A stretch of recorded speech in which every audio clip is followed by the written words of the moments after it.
Welcome to our live stream at this hour. I'm Yang in Beijing. Right now, I'm in China Science and Technology Museum, where is the Beijing venue of this is Tiangong Class. And of course, this time 3 astronauts from Shenzhou 13, they will jointly give lessons to the students here.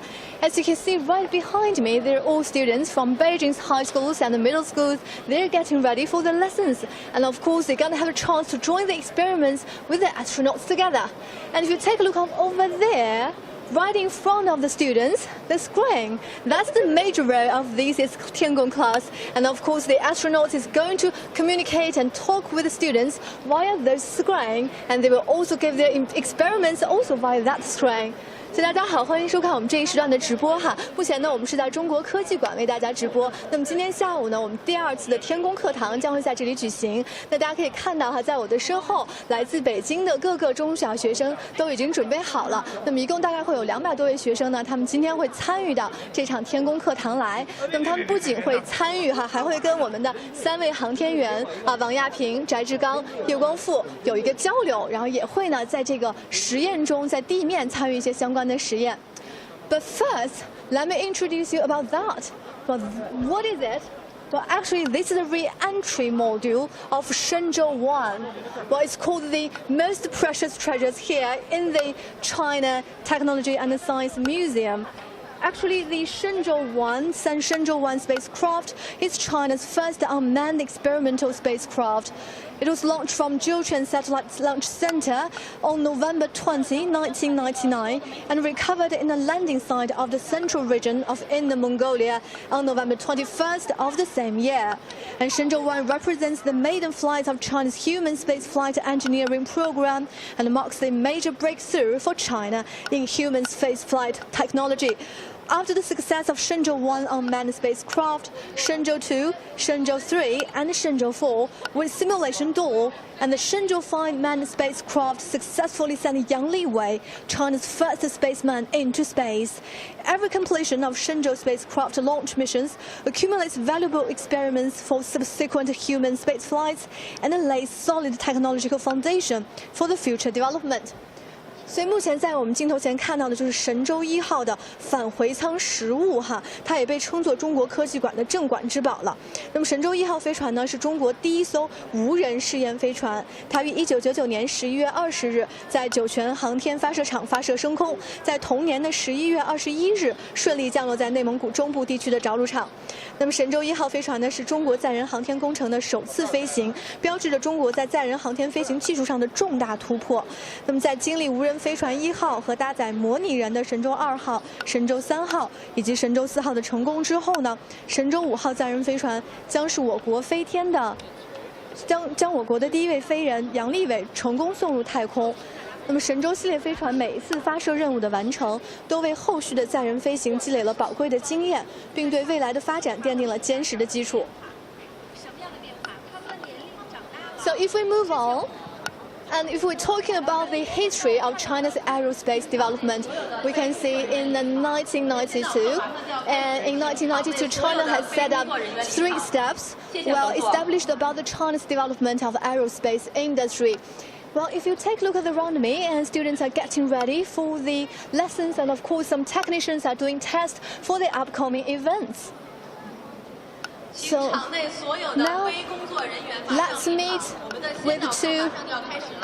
let's meet with 2 students here, and they are from Beijing Academy, and they're going to joining the lessons first. 所以谢谢你 ，Thank you so much for joining us. 所以这是第1次来参与这次天宫课堂吗？是的，是的。那有什么样的期待呢？我认为这是一次非常难得的机会，所以呢，我希望可以在这里学习到更多的知识，有别样的收获。Wow, so he said that was his first time to joining the Tiangong lesson, and he hoped he got a knowledge of course special requirements from these lessons. So you have already got the schedule, so which class or which experiments attracts you most? 所以我们已经看到了一些放出来的课程表，那对你来说就是你觉得最吸引你的实验会是哪一个呢？我觉得会是这个水油分离的实验，因为呢，在地球当中呢，我们的水油它是可以直接通过放在静止的水平面上进行分离的，而在太空之中呢，并没有太多的重力，所以呢，我认为可以，我也做过一些提前的类似于预习，所以我知道它是通过离心力来进行分离的，所以我希望可以在这里呢进行更多的收获。Okay, he said the experiments which attract him the most is the oil water separation experiments, and he said that's made him know that the condition, the environments from space and also on the Earth is totally different. So of course on the Earth we can do lots of experiments we can't do in the space, and also in the space we have different conditions. That's cool, so interesting. 所以你呢？你也是来自于 Beijing Academy, right? Thank you so much for joining us. 所以今天对你来说也是第一次吗？有什么样的期待？是的，是第一次。我知道在太空中和地面上有很多的不同，包括重力等原因。然后呢，我也希望利用这些不同呢来进行一些实验。然后呢，从实验当中得出的结果呢，我想在地球上进行验证，看看能不能在地球上实现这些有趣的实验。Wow, so you hope to experiments in the future in the space. 所以你希望在未来有机会去太空做实验，是不是？ Wow, well, good luck and hope you reach your dreams. Well, he said he knows that the conditions and environment is quite different from the Earth and of course on the space. So he hoped he could do experiments in the future in the space. Well, this is really cool. Actually, earlier we got a chance to talk with some students who have attended for the first Tiangong class. And of course, they told me they're very excited and they also required a lot of knowledge about the space. 所以我们都知道，在去年的12月9号哈，我们的天宫课堂开了第一课。当时我们太空教师王亚平呢，也给大家带来了很多印象深刻的实验。那么此前呢，我们也跟一些学生有一个交流。那么他们对于当时的实验，比如说他们有人对于这个水面张力实验有很深的印象。那也可以看到这个太空和地面的环境有非常大的差异。Now we are arriving here. What is it? That's the Tianhe core module. I'm quite familiar with this core module because last year, before its launching, I have come here and to do an introduction package about it. 那现在呢，我们就来到了天河核心舱了。那么我对天河核心舱是非常熟悉了哈，在去年的4月份呢，在天河核心舱正式发射之前呢，我们也是来到了中国科技馆，那么对天河核心舱的主要零部件和这个形态进行了播出。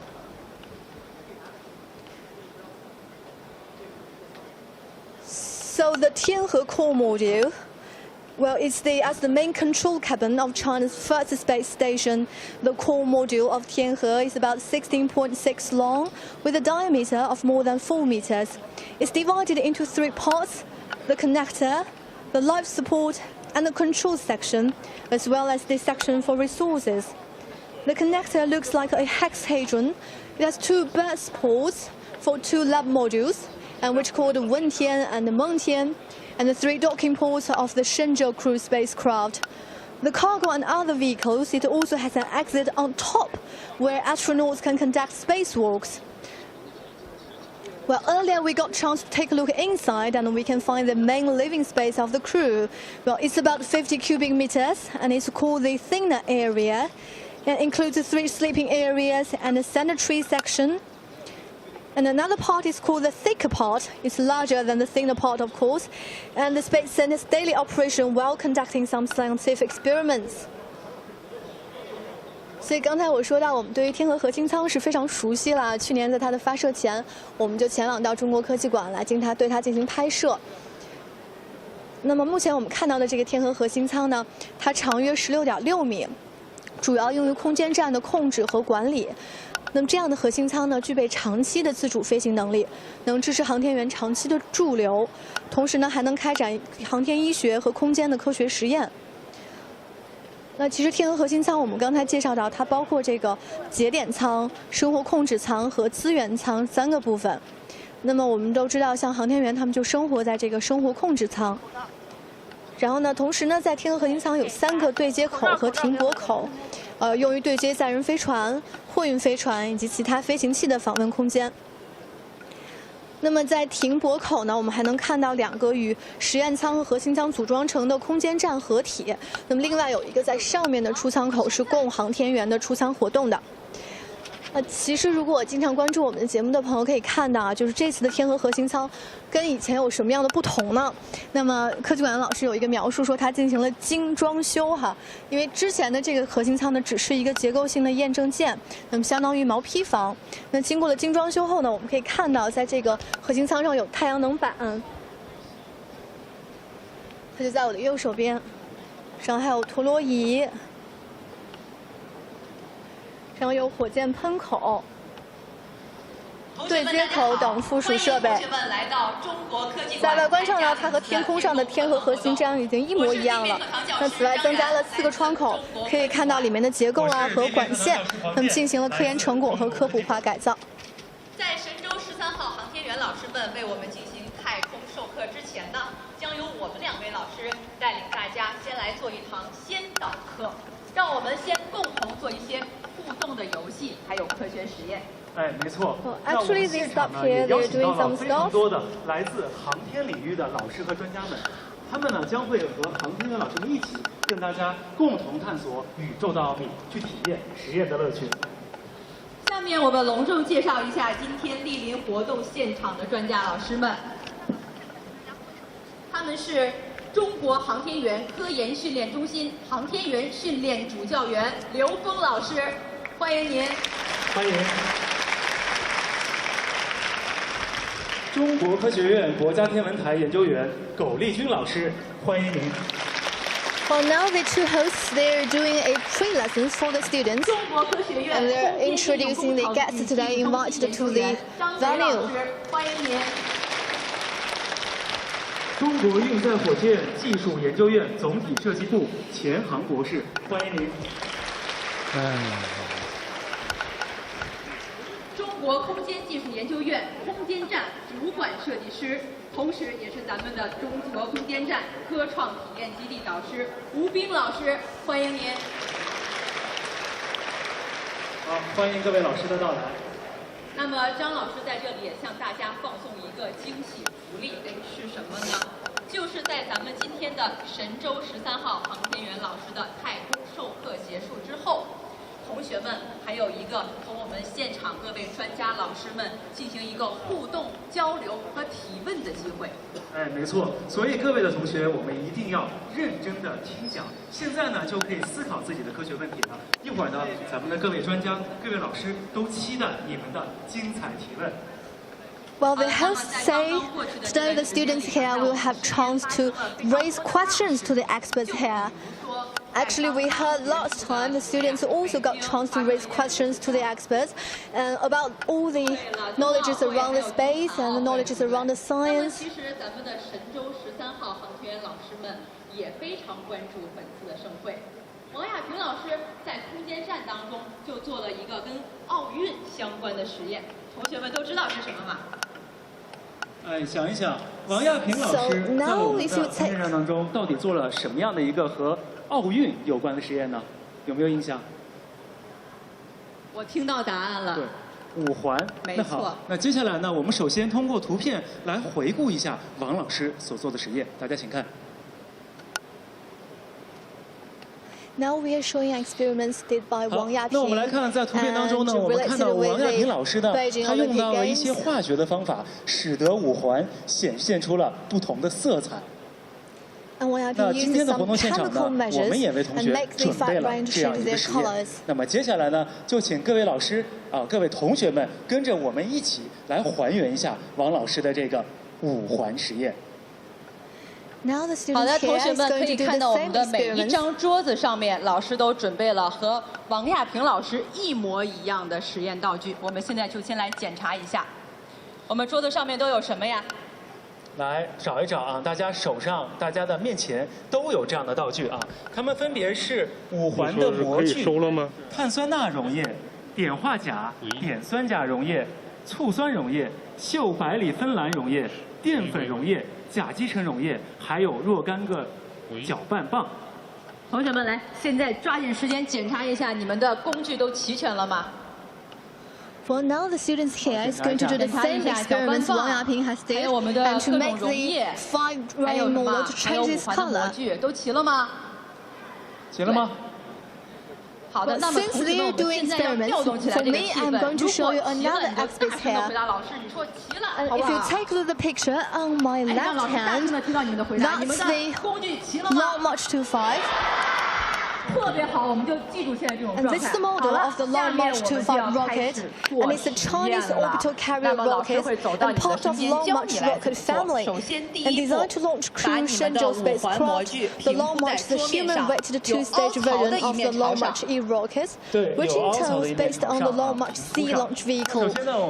It's launched from complex SCLS at the Jiuquan Satellite Launch Center, and the launch module made its maiden flight on 19 November 1999 with the Shenzhou 1 spacecraft. 找到了号之后呢，所以现在在我们镜头里看到的是长征2号 F 火箭的模型。那这是一种大型2级捆绑推助器运载火箭，是中国主要用于发射神舟载人飞船和大型目标飞行器到近地轨道的火箭。那长征2号火箭呢，是1992年开始研制的，1999年10月19日首次发射，并成功将中国第一艘实验飞船神舟1号送入太空。 那长征2号 F 呢，曾多次成功发射神舟系列的飞船，已经成为中国长征系列运载火箭加速标的明星了。长2 F 火箭全程参与了中国载人航天工程的3步走战略的每一步共执行了10余次任务，其中包括5艘无人飞船、2个空间实验室和7艘载人飞船，均获得了圆满成功。那成功将12名17人次的航天员送入了太空。不用数得特别的清楚啊，我们大概就可以了。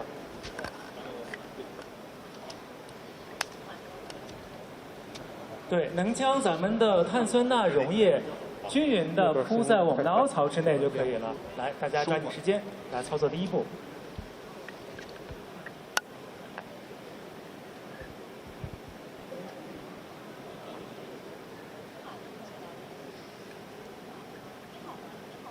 好，使劲挤就行啊，使劲挤。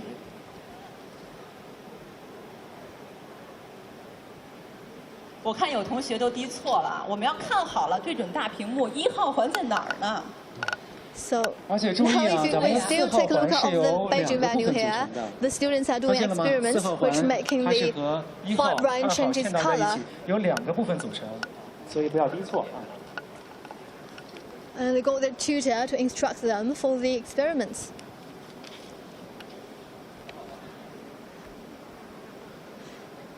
5号环也是由2个部分组成的，它和3号环嵌套在了一起。大家不要把5号环的另一半省略了。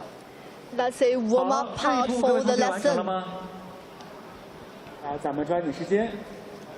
所以我们现在在现场看到的是一个先导课就在咱们这个天宫课堂第2次正式开始之前呢，科技馆的老师正在带着现场的孩子们做一个比较新颖的实验。那么孩子们将用这个化学的元素，将他们手中的5环变成5环真正的颜色。但看起来好像有的孩子还是遇到了困难好，来，各位同学，咱们抓紧时间，在1号、4号、5号滴入碳酸钠溶液。来，抓紧时间，再给大家20秒钟的时间。 They got 20 seconds left. 很多同学都已经滴完了，同学们加油加油！加油加油！这样我们可以留1位同学一直在这儿滴啊，剩下的同学接着听老师讲。下面我们来到了2号环，2号环我们要滴什么呢？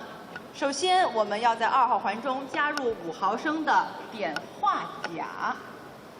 来，找一找碘化钾。 对我们团队协作，这样效率更高。2号环中，我们加入5毫升的碘化钾。So now the teacher's here. She's giving instruction on how to make the experiments. 好，那接下来呢，我们继续往2号环当中加入5毫升的碘酸钾。先加5毫升碘化钾，再加5毫升碘酸钾。 你一说话，整个就有点害怕，所有的人都在看。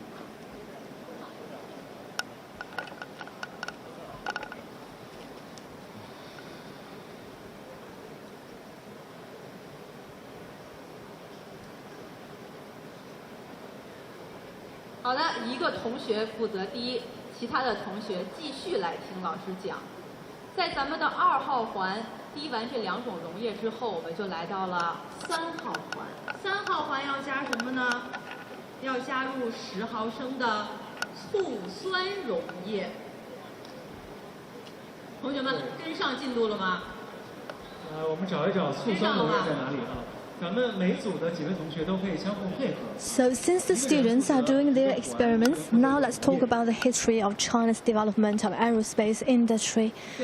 Since the 1990s, China has established and pursued its three-step strategy plan for realizing its manned space project. And the first step was straightforward, getting Chinese astronauts into outer space. And they conduct space flights and numerous missions and would return home safely. The Shenzhou 5 and 6 missions marked the major accomplishments in the first phase. And step 2 saw yet another breakthrough, and key technology was developed by extravehicular activities, while a docking mission was completed in outer space. The second phase also called for space lab for short-term applications, involved humans to be deployed. And in just a few years, in 2022, the third step, assembling and operating a fully functional space station, will take place. And by then, China will have conducted numerous long-term space walks, missions, and much more. 好。 咱们的小组当中，一位同学另外一位同学呢，我们用搅拌棒来搅拌一下啊。The country's experience is carrying out technological experiments in orbit will also have developed. But most importantly, China's achievements will be shared by all, as these steps forward will further contribute to mainland's everlasting desire for space exploration and utilization. 你们的1号环变色了吗？变成了什么颜色呀？ 好的，那接下来呢，我们来做第2步。那么在2号环当中，我们需要加入5到10滴的淀粉溶液。淀粉溶液。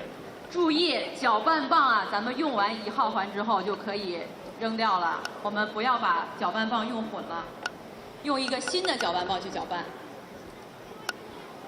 在2号环中加入5到10滴的淀粉溶液。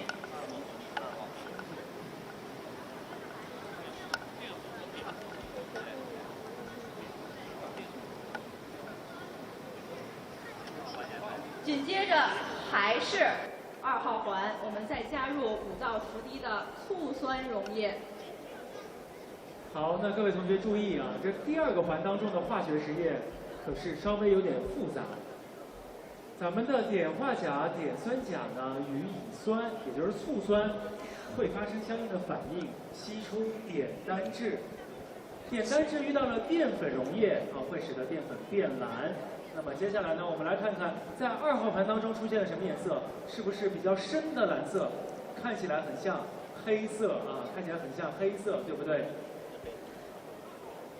So now the teachers are instructing the students to make their brain turning black,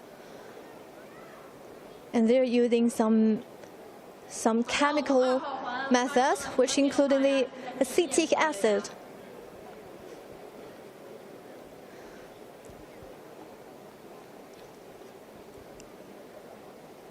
所以现在学生们还是正在参与这个先导课的实验中哈，我们可以看到他们正在用化学试剂尝试将手中的5环恢复到它们原有的颜色。对了，黑色的。好的，下面我们赶紧进入到3号环。3号环当中，我们要加入5到10滴的甲基橙溶液。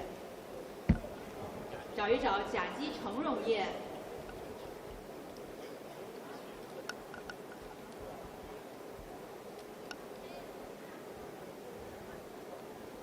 5到10滴甲基橙滴入到3号环中，然后我们再换一根搅拌棒去搅拌，记住再换一根新的搅拌棒。甲基橙溶液呢，也是一种酸碱指示剂，它遇到酸性的环境 pH 值较低的时候，就会呈现出红色。所以你们发现了吗？你们现在3号环是什么颜色呀？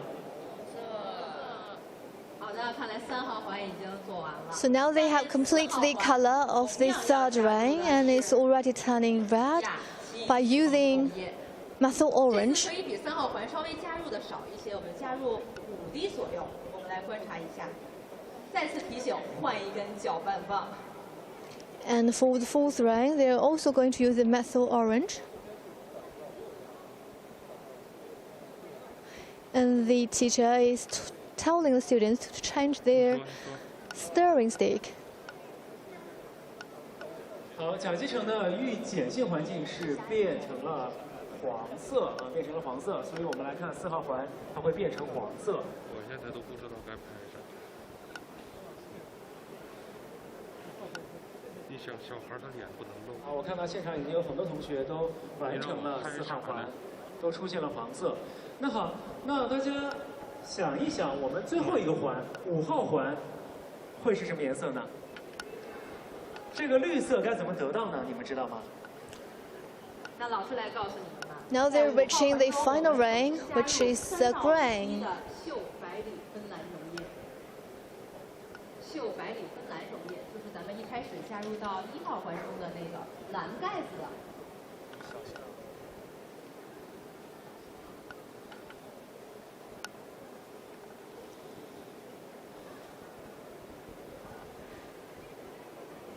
所以学生们还在现场制作他们这个先导课上的一个实验哈，就是将5环的颜色呢恢复到它们原有的样子。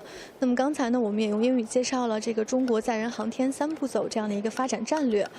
那么1992年的9月呢，中国实施载人航天工程，并确定了我国载人航天3步走的发展战略。那么第1步呢，就是发射载人飞船，建成初步配套的实验性载人飞船工程，开展空间应用实验。第2步呢，是突破航天员的出舱活动技术，空间飞行器的交会对接，发射空间实验室，解决有一定规模的短期有人照料的空间应用问题。那么第3步呢，就是建造空间站了，解决有较大规模的长期有人照料的空间应用问题。好，非常棒啊！我看到现场已经有非常多的同学已经完成了4号环的这个颜色的叠加。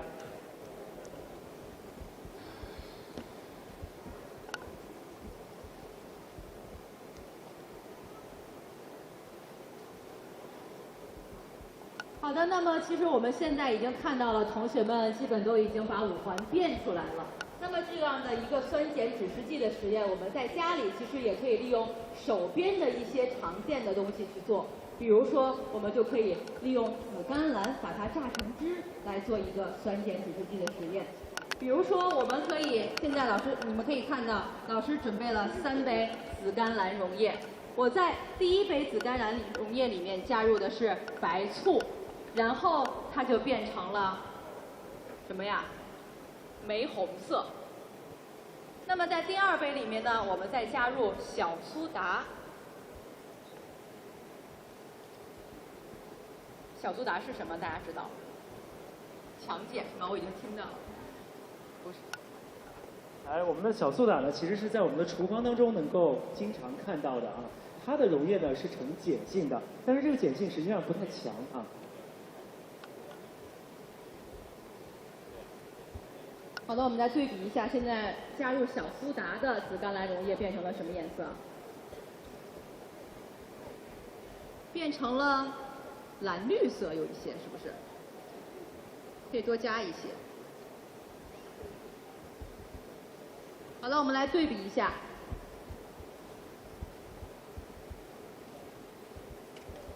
好的，那么我们已经看到同学们的5环实验也都做得差不多了。那么我们再回到舞台之上，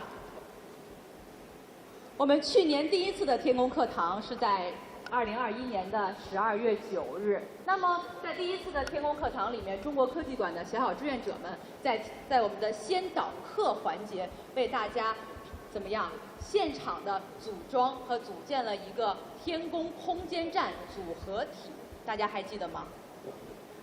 好的，那接下来呢就是考验听课这个效果的时间到了。那接下来呢，我们要考考大家，你们对于现在我们的轨道上的这个天宫空间站的组合体到底有多少了解呢？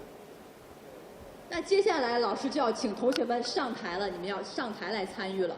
老师要邀请7名同学，我们上台来为我们现场组装搭建一个中国空间站现在的组合体的样式。哪位同学想要上台来参加？积极举手。想要参加的请举手。 So now the tutors are inviting some students to get on the stage and try to make a model of China's space station. 同学就可以了。好，请。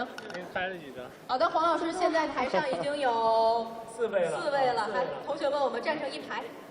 在舞台的中间站成一排。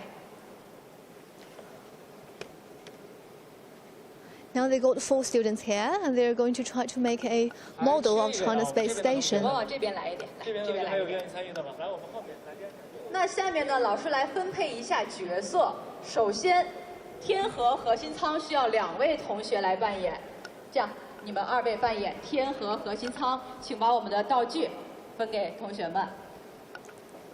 Wow, so 2 of the students is going to play the Tiangong core module. 手持核心舱，1位同学呢手持太阳翼。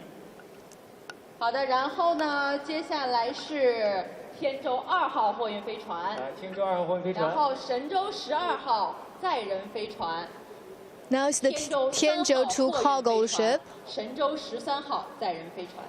and Shenzhou 13. 好的，同学们记住你们的角色了吗？同学们记住自己的是谁了吗？我来问一下，你是谁？天河核心舱，天河核心舱。你是谁？你是谁？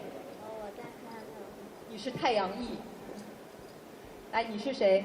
我是天舟2号货运飞船。没错，你是谁？我是天舟3号货运。你是谁？你是神舟12号载人飞船。3号货运飞船。好，你是谁？我是神舟13号载人飞船。And now the students are trying to find their 自己的 identities. 角色定位了啊。那么下面这个游戏我们来怎么做呢？大家听好了，今天是2022年的3月23日。那么现在我们中国空间站组合体是什么样式的？抓紧时间思考，现在的中国空间站是什么样式的？哎，我们有1分钟的时间。 The teachers are raising question: how is the current China space station look like? 来想一想啊，1分钟的时间，抓紧时间。谁接在哪里？来，核心舱是一个什么状态？以后要做片子吗？前项有一个对接口，应该接的是谁呢？ I don't need to make package. I'm doing live stream 有一 now. 个对接口，应该接的是谁呢？还有我们的载人飞船应该接在哪里？啊，还有半分钟的时间，各位同学要好好思考一下。老师不会告诉你们答案的，这是对你们的一个考验。 So now they got half a minute to tell where to put the manned vehicle. 上次课都有没有好好听讲？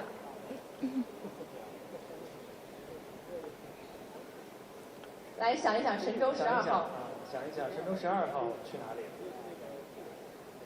还有最后5秒钟，5、4、3、2、1。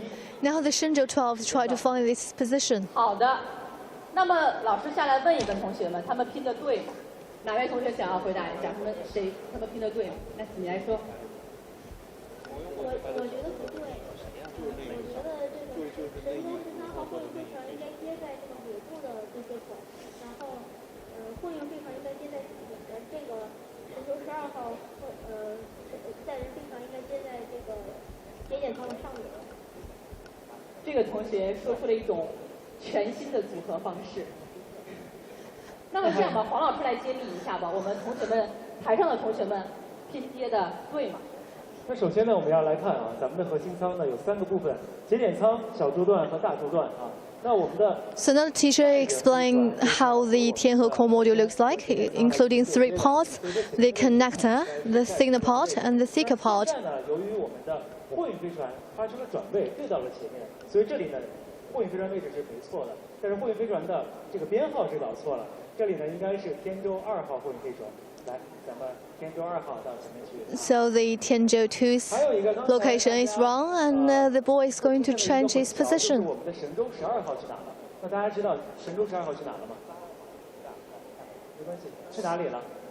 So where about the Shenzhou 12? 12号扮演神舟12号的同学，来，我们往前走一步。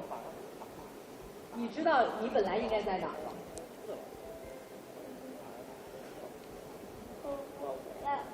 他说他回来了。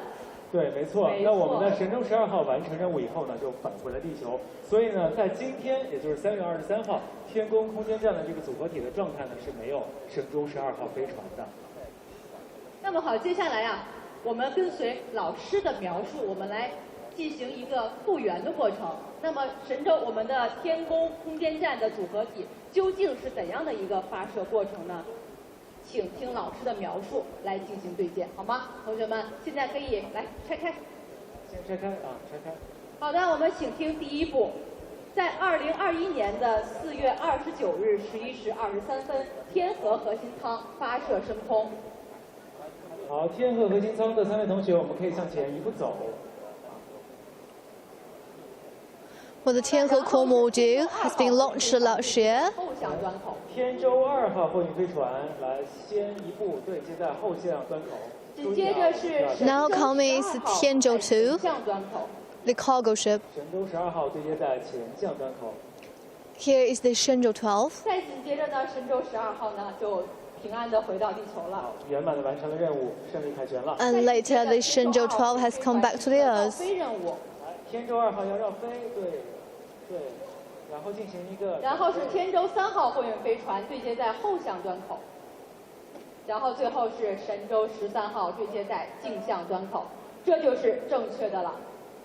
那么好的，非常感谢我们台上的各位同学们，请你们把带好了你们的。So finally, under the instruction of the tutors, the students have found their location of China's current space station and showed us how the space station looks like. 好的，那么各位同学们，我们接下来的时间呢，将要和我们神舟13号的航天员们进行一个天地的通话测试。那么我们的课堂呢，稍后回来。感谢各位同学。好，感谢。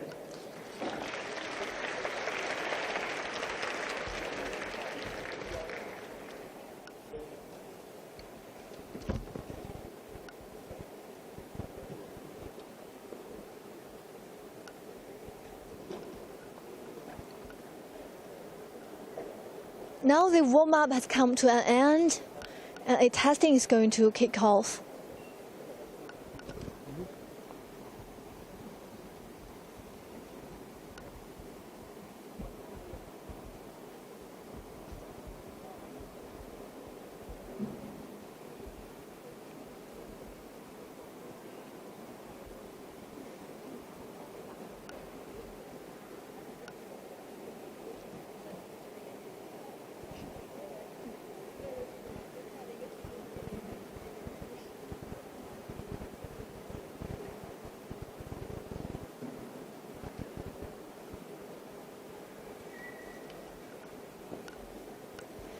So now, as we can see, there's a warm-up between teachers and students. They're doing a chemical experiment to make the right color into the fire ring and regarding to the Beijing Winter Olympics. And it's really interesting because the students could find the chemical method at the same time and recovering about the knowledge they learned before. So as we mentioned before, this is the second Tiangong class given by the astronauts, 3 Shenzhou 13 astronauts, Wang, Yaping, Zhai Zhigang, Guangfu, of course. And so last time they're giving a lesson, in the December 9th last year. So the first lesson also left students very, very deep impression. Well, currently we have talked with some students who have participated in the first lessons, and they're sharing with us how they thought about the first lesson and do they wish to become maybe a astronaut in the future. So let's take a look at what they say about it.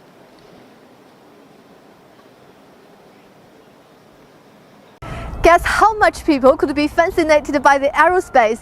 Well, the image of taikonauts could be made into all kinds of plushy toys, including bears or even the latest internet celebrity Bing Duan. I don't have the actual products, but I can show you the pictures. It's so cute, isn't it? I'm here bringing my daughter to learn some aerospace knowledge. Although she's very young, she shows a strong interest in physical phenomena in her daily life, so I think she's going to be interested in aerospace. I think scientific and technological strength is very important for a country's development. A strong technological prowess means a strong national strength. Also, at China Science and Technology Museum, we met with many Chinese teenagers who are interested in aerospace knowledge. Ma Yifei and Liang Yifan are among the students who participated in the first space station class taught by Shenzhou 13 astronauts last year. The two say some of the experiments left quite the impression. 在上次参加完天宫课堂后， After attending the first space station class, one experiment that left me the deepest impression was turning around in space. We all know it's quite easy to turn around on the ground, but it's not that easy in space. Astronaut Guangfu showed us how to turn in space. He tried several methods and was successful in the end. That experiment told us the environment on the ground and the one in space are totally different. We can carry out many experiments in space that we can't do on the ground. The water film tension test in the first class left a really deep impression. Afterwards, I loved our science class more. In my leisure time, I learned about aerospace, the universe, and the galaxy. The dock between Shenzhou 9 and Tiangong 1, completing China's first manned orbital link-up, was really exciting. The students say they would love to devote themselves to the development of China's aerospace industry, adding that the Tiangong class has brought them even more closer to science. Last time, we invited around 200 students from several primary schools in Beijing. The students have shown a strong interest in the lecture given by the taikonauts. They raised many questions about aerospace. After the first class, many teachers from those primary schools told us that a lot of students were fascinated by aerospace science. They spent more time learning, researching, and thinking about aerospace.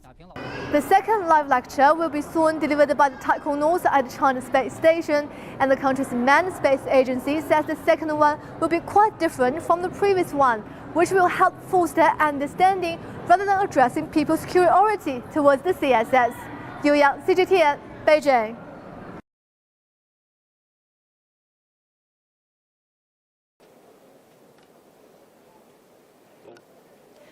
Well, that's all for us at this hour about our live stream, and today we have shown us about the Beijing venue of the second Tiangong class, and we're showing you about the venue, of course, about the exhibitions here. We have seen the Tianhe core module and the Long March 25 March rocket right behind me, and of course we can see the re-entry module of the Shenzhou one, so it's quite rich here. And the event is going to start in about 1 hour, and then we can see all the students are getting ready.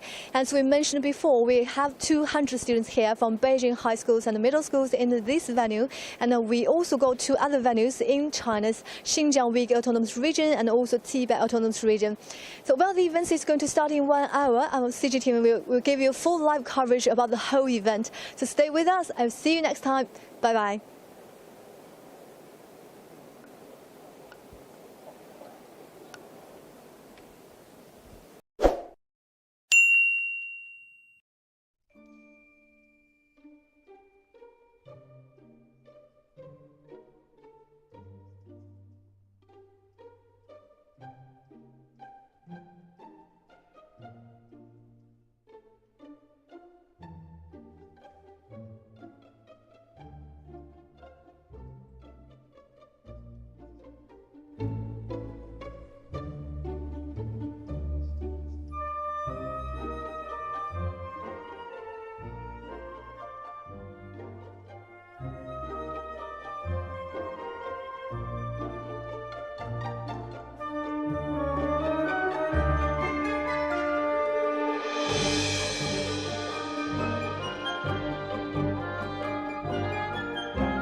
我是洞山，我下次出发。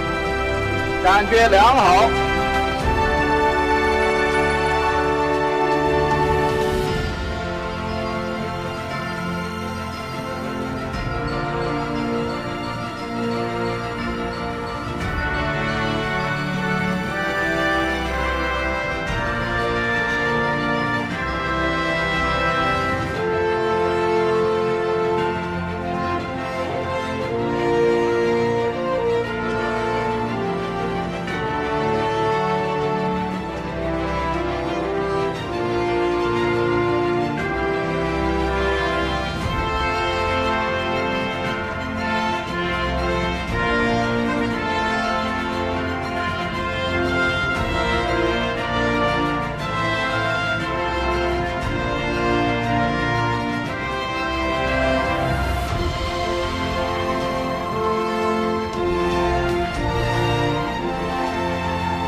现在马上进入国内了，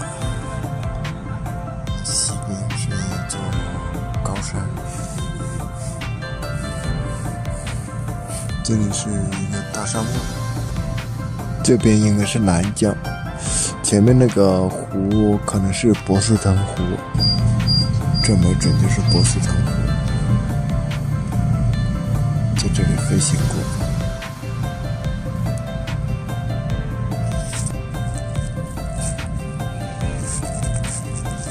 哇，沙漠里面的绿洲。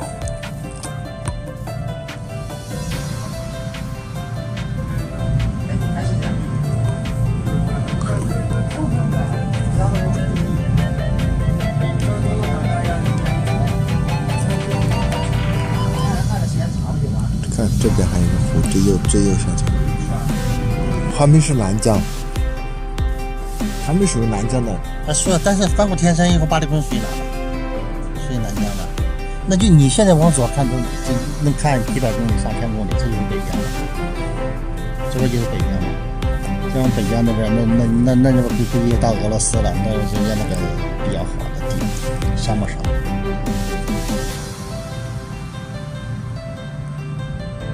这个地方应该就是河西走廊，这里边这下面。可能是什么敦煌玉门关呀，然后酒泉呀，是吧？张掖啊、高台啊、天水啊，这边一路过去，是吧？这马上就快到河西走廊的最东边了，应该是到陇西天水这一带了。外蒙啊，外蒙，这里应该是黄河了。看到了黄河。很清楚，在我的左边。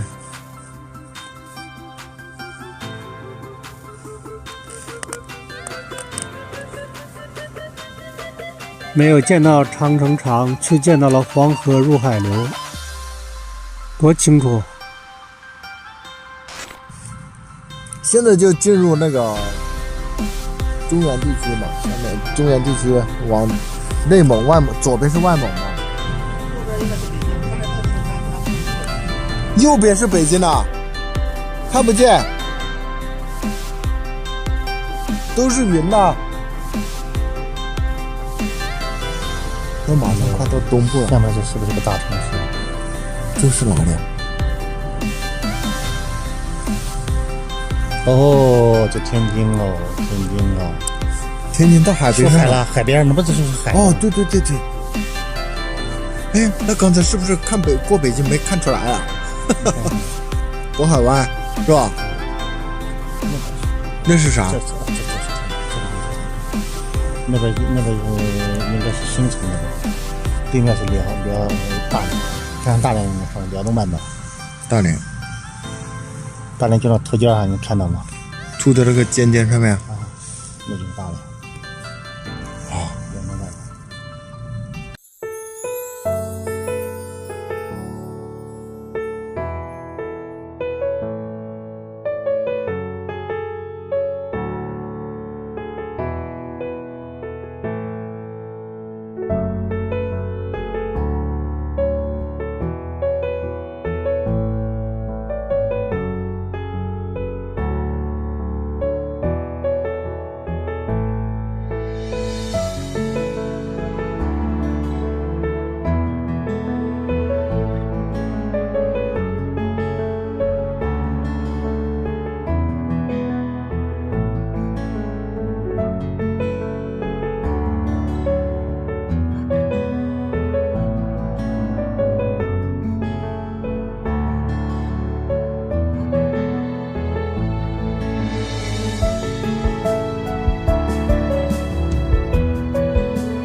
太空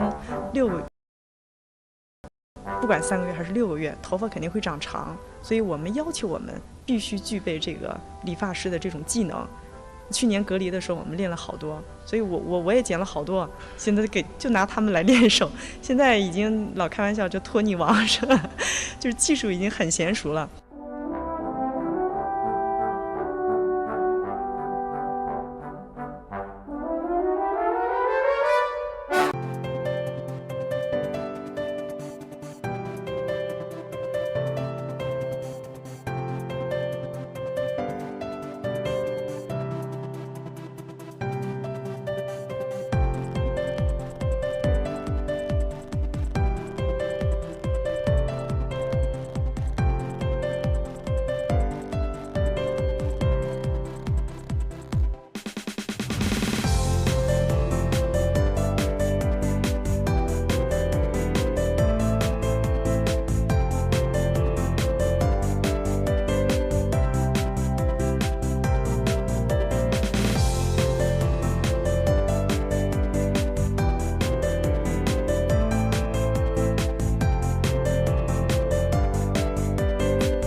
我是洞山，我下次出舱，感觉良好。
现在马上进入国内了，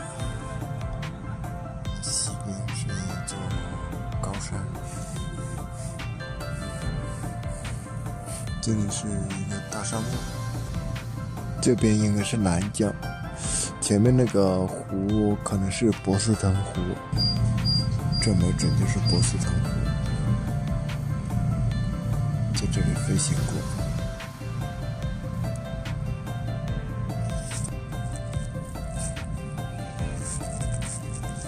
哇，沙漠里面的绿洲。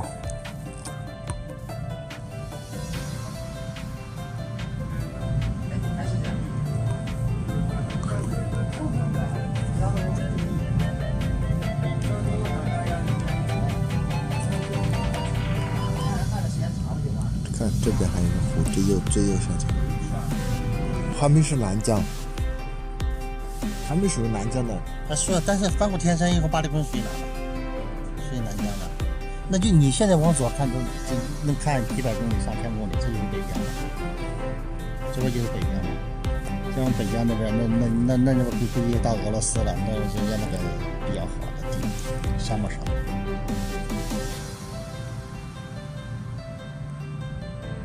这个地方应该就是河西走廊，这里面这下面。可能是什么敦煌玉门关呀，然后酒泉呀，是吧？张掖啊、高台啊、天水啊，这边一路过去，是吧？这马上就快到河西走廊的最东边了，应该是到陇西天水这一带了。外蒙啊，外蒙，这里应该是黄河了。看到了黄河。很清楚，在我的左边。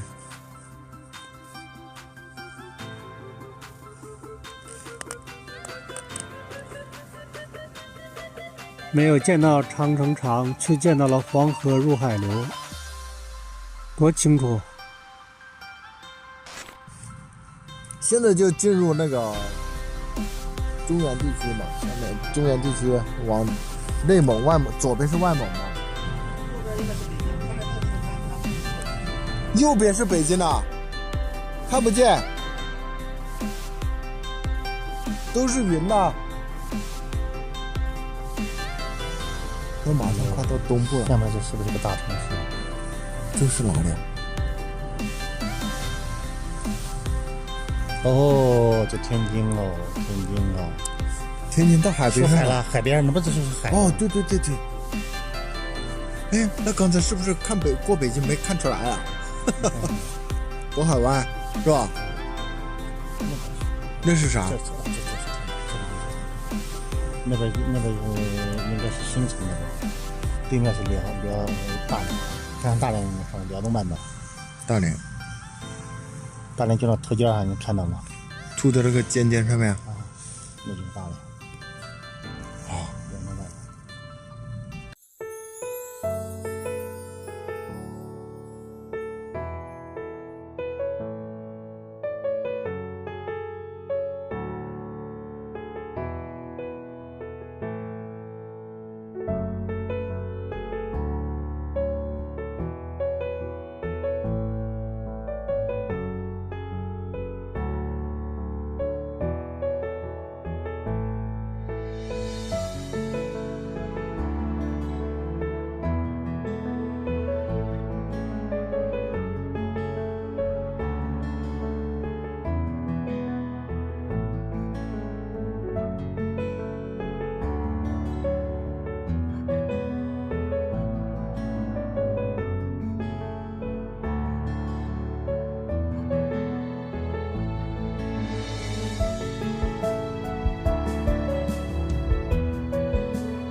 Hello there everyone, welcome to our special coverage of the second lecture from the astronauts aboard China's space station. I'm Zhong Shi. The lecture is scheduled for 3:40 p.m. in just about 10 minutes time. 3 Chinese astronauts aboard the space station will talk with Chinese school children, aiming to inspire their interest in science and space. Joining me here in the studio is Professor Xu Yansong, former Director of International Cooperation at the China National Space Administration. Professor, welcome to our program. And this will be the second class from the space station. In December, the 3 taikonauts of the Shenzhou 13 mission delivered their first lecture from the Tiangong. Our reporter Yang has more. Well, right now I'm at the China Science and Technology Museum, which is the Beijing venue of the second Tiangong class. And this time there will be 2 other venues in Urumqi, capital of northwest China's Xinjiang Uyghur Autonomous Region, as well as in Lhasa, capital of the southwest Tibet Autonomous Region. Authorities say the upcoming lecture will be quite different from the previous one and will help foster understanding rather than addressing people's curiosity about the space station. And the 3 Shenzhou 13 taikonauts, Zhai Zhigang, Wang Yaping, and of course Guangfu, will speak to Chinese students on Earth. And this time they will conduct various experiments, such as crystallization of saturated liquid, liquid bridge, and water-oil separation. They will also demonstrate the difference between throwing objects in space and on Earth, and introduce space science facilities. Experts say they would like to build the Tiangong class into a series of talks between the astronauts in space and the youth on Earth, aiming to inspire an interest in science and space. Earlier, I talked to some of the students who attended the first Tiangong class held in last December for their thoughts on the experience. 在上次参加完天宫课堂后， After attending the first space station class, one experiment that left me the deepest impression was turning around in space. We all know it's quite easy to turn around on the ground, but it's not that easy in space. Astronaut Guangfu showed us how to turn in space. He tried several methods and was successful in the end. That experiment told us the environment on the ground and the one in space are totally different. We can carry out many experiments in space that we can't do on the ground. The water film tension test in the first class left a really deep impression. Afterwards, I loved our science class more. In my leisure time, I learned about aerospace, the universe, and the galaxy. The dock between Shenzhou 9 and Tiangong 1, completing China's first manned orbital link-up, was really exciting. The students say they would love to devote themselves to the development of the China's aerospace industry, adding that the Tiangong class has brought them even more closer to science. CGTN reporting team will be live streaming from the venue in Beijing, which includes several exhibits on the development of China's aerospace industry. Yu Yang, CGTN, Beijing. And CGTN Sun Ye tells us how these lectures are helping to inspire a passion for science. For a country that prizes education, lectures can take place anywhere, including in low Earth orbit, with taikonauts as teachers. On June 20th, 2013, it was the first time China broadcasted a class from space. Wang Yaping was already the teacher then, as the Shenzhou 10 crew wowed more than 60 million Chinese students on the ground, as the crew demonstrated weightlessness with space moves, explained science with experiments, and rallied the students to dream big and dream far beyond the Earth limits. That was only the second lesson given from space ever. Before that class, Barbara Morgan, the world's first astronaut to teach in space in 2007, wrote this to Wang Yaping. "We are proud of you. China and all of this world are beautiful." Many have endeavored to educate students on the wonders of the universe. But the lesson on December the 9th last year took space lectures to a whole new level. As the Shenzhou 13 crew showed students around China's space station, which would be the taikonauts' permanent home in space and a national space lab. Wang Yaping said teaching from China's space station was a dream come true for her too. And as the Commander-in-Chief Zhai Zhigang bid the students on Earth goodbye, he asked them to dream and learn more about the space. One of the teachers facilitating the December class from the ground, Sun Weiqiang, said students have taken Commander Zhai's words too hard. You see, students had their eyes glued to the trail in space. After the lesson, they all stayed on and asked so many more questions about what they just saw. You have to be really interested and put in some real thought to it. For us, it shows the lesson from space is good for them. We sense that the young generation who can be part of the space endeavor someday are showing their passion. The Shenzhou 13 crew would have their second lecture on Wednesday before returning to Earth in April. But do expect many more space lectures to come from China's space station, which will be completed this year. Sun Ye, CGTN, Beijing. Let's now talk to Professor Xu Yansong, a former Director for International Cooperation at the China National Space Administration. Professor Xu, fantastic to have you on our program today. What type of impression did the last space lecture have on you? I mean, let's briefly review what they did. They give a tour of the sleeping quarters, of the exercise equipment. They showed off that spacesuit.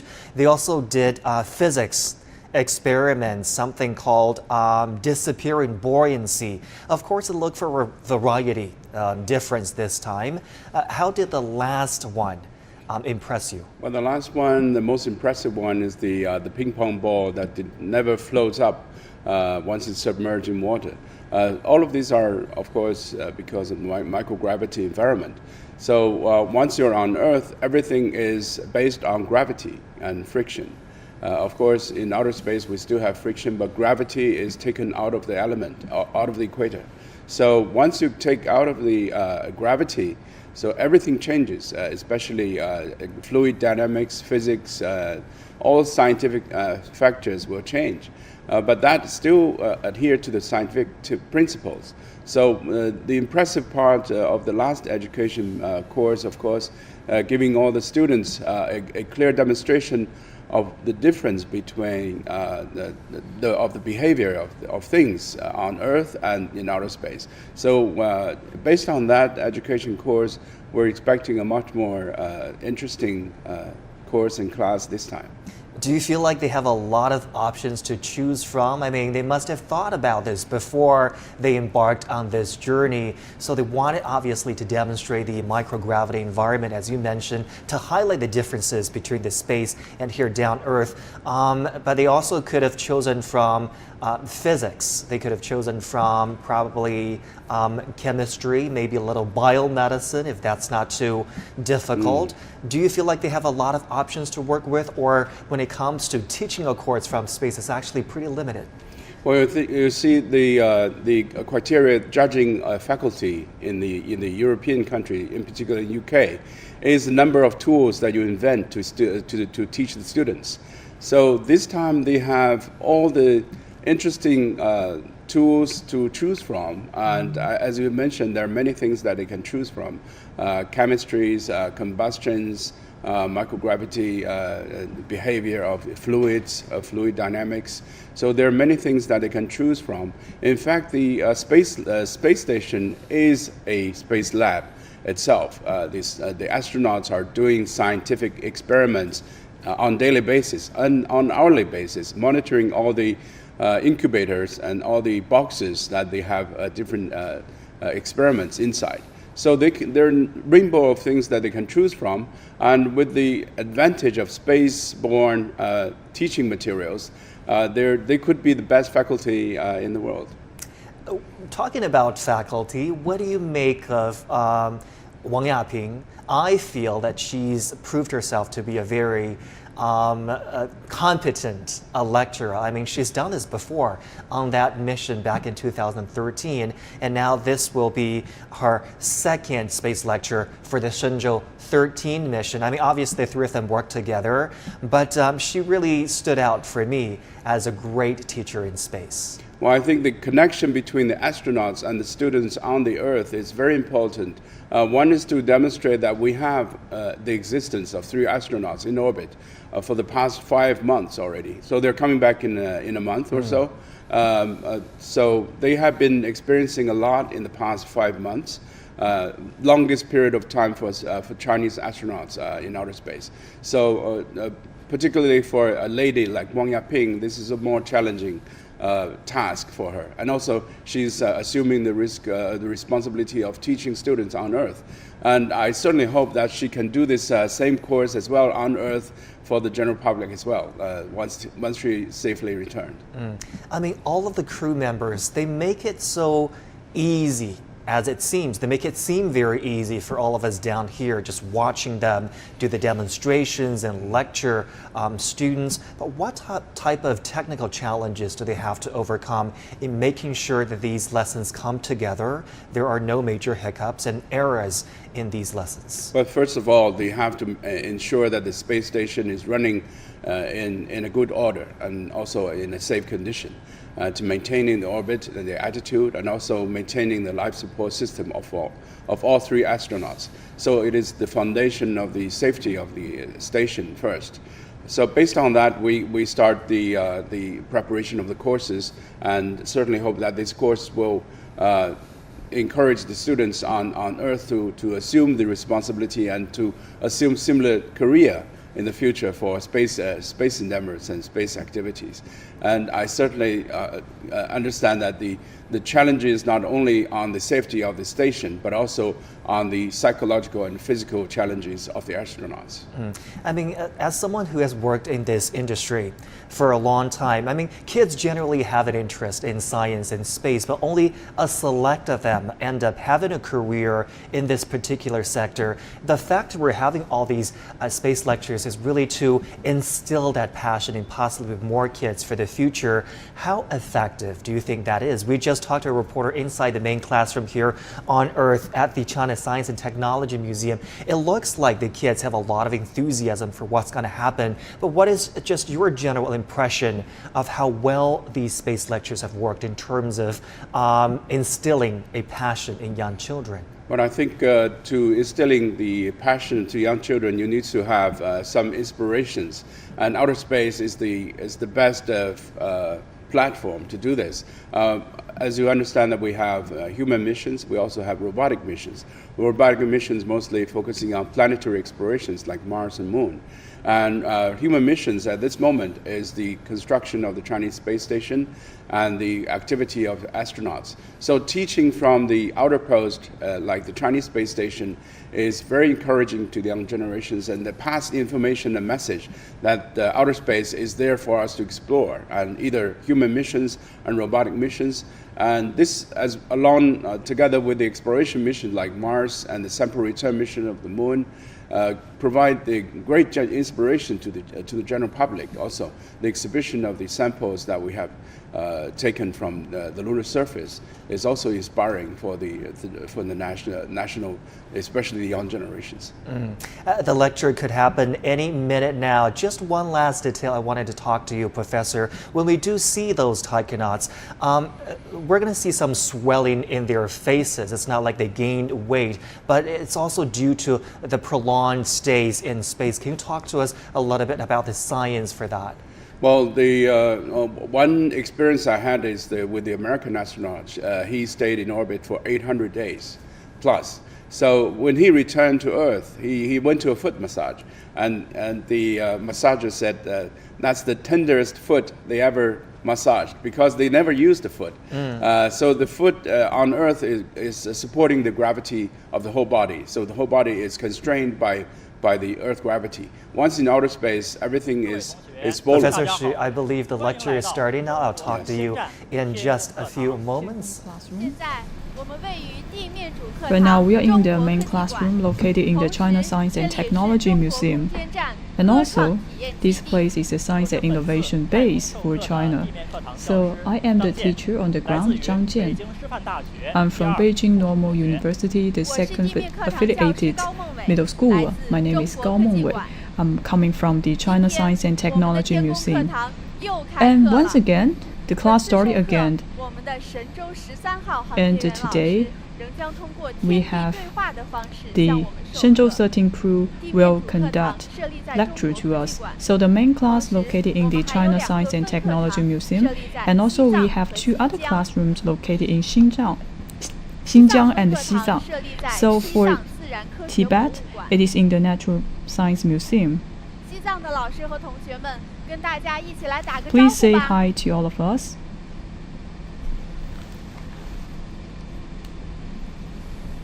Dear students, please say hi to the teachers and students in Xinjiang and Tibet. Good afternoon. So for Xinjiang, it is actually located in the number 70 middle school in Uyghur Autonomous Region. To all the students and the teachers, please say hi. Let's say hi to students and the teachers in Beijing and Tibet. Good afternoon.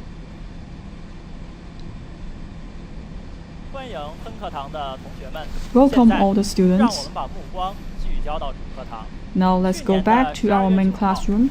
Last year on December the 9th, the 3 astronauts gave our first class, and last time they have done a lot of excellent experiments. I believe we still remember some of these experiments. Now let's review what happened last time. So this is a very beautiful blue planet, and also we have this imaging, and also we have the paper flower blossom in the space. Also seeing some of the astronauts making turns in the space. So I would like to say, do you want to embark a journey in the space? Indeed. Traveling to the space is always the dream for human beings. We have the legend of Chang'e, and also we have many ancestors, and they always say that the earth is the cradle for human beings, but we should not always stay in the cradle.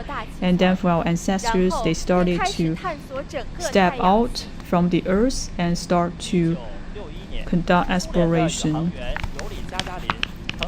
Back in 1901, the very first astronaut conducted the first person entering into the space. In 1969, the Armstrong once again stepped on the lunar surface, marking a big step for human beings. And in 1992, the central government decided that we will going to embark our journey to fulfill the aerospace missions.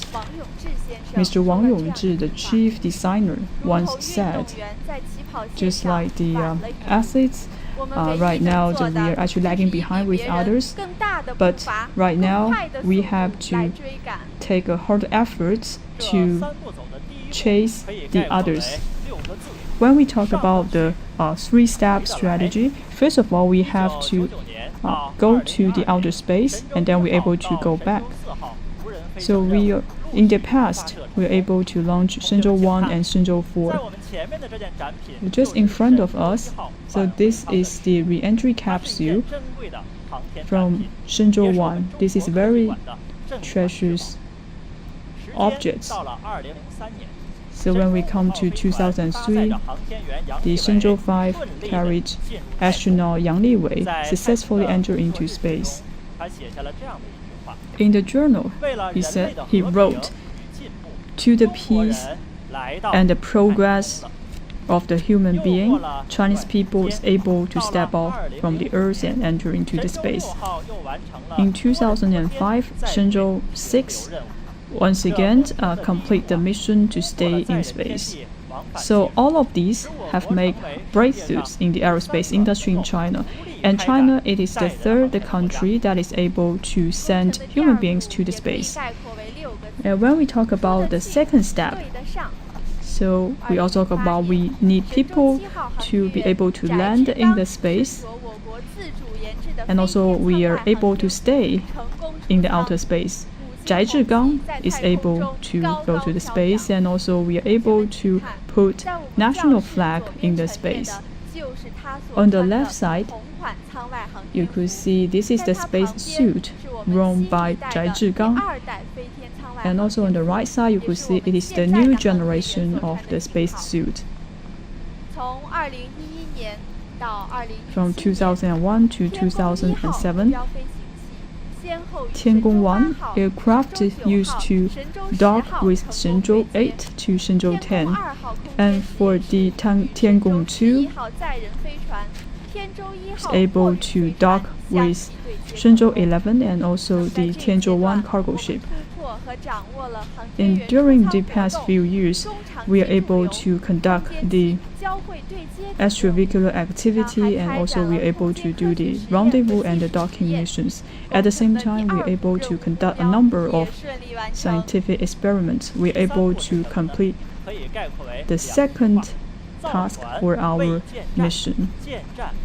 As for our third strategy, for the three-step development strategy, we need to build the space station. We are able to launch the Tiangong 1, and also we are able to make a very solid step in building the space station.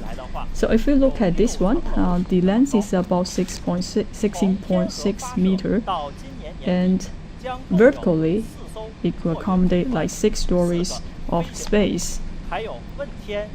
And in the future, we will send out the laboratory Wentian and the Mengtian to dock with Tiangong. By then, we will successfully complete the construction of the space station.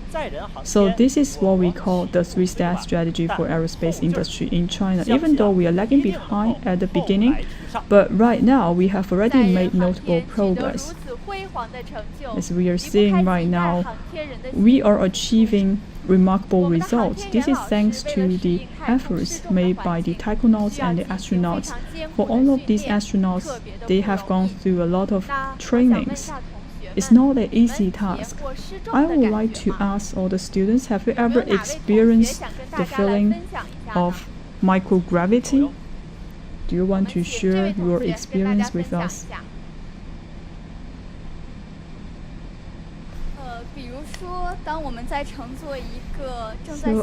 it remember me that when we are taking an elevator going up, so actually when the elevator stopped, it feels like we are getting lighter. So or when we are taking an elevator going down, we could also have a feeling of the microgravity. Very well said. Any other opinions?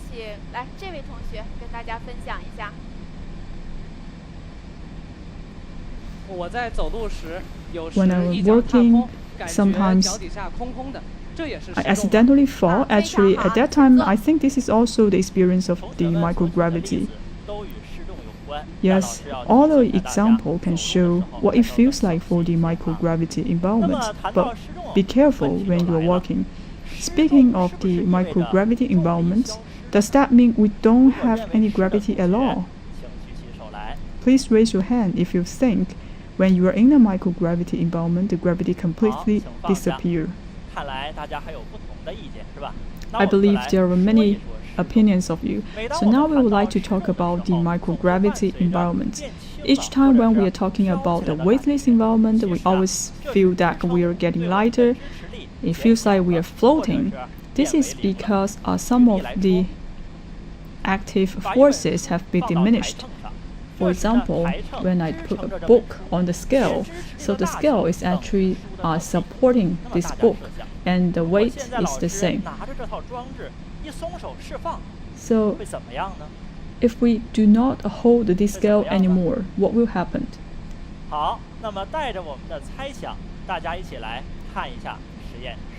Now I would like to show you the experimental video. Now you can see if you look at the scale, and the scale comes back to 0, meaning that in this case, the scale is not supporting the book. So, if you are the book, how do you feel? I think the book is actually flying in the sky. So this is a complete microgravity environment. So if you raised the hand just now, I would like to say, even though you are in the microgravity environment, it does not mean the gravity completely disappears. So right now, I would like to show you another experiment. So I let my TA to bring the stuff to me. Look at what I have. In my hand is a bottle of water, and I have made 2 holes. So that is why you could see the water coming from these 2 holes. So let's say if we drop this, then you will think the water still coming from the holes. Yes or no? All right, let's look at this. 3, 2, 1. Can you see it? Of course not, because it's really fast. And let's look at the slow motion. So this slow-mo, so you can look at it very carefully. So we take our hands off, and you could see that there's no water coming out of that hole. Why? This is a free fall motion. And the gravity actually is all transferred to the acceleration for falling. It seems like that the book and the platform scale, so each other actually not pressing. So that is why no water coming out of that hole. So that's called complete weightless. So there's an apple in my hand. If I drop it, it's also complete weightless. 300 years ago, there is a story that a tree fall from the apple fall from the tree and hit a person. That person is named Newton.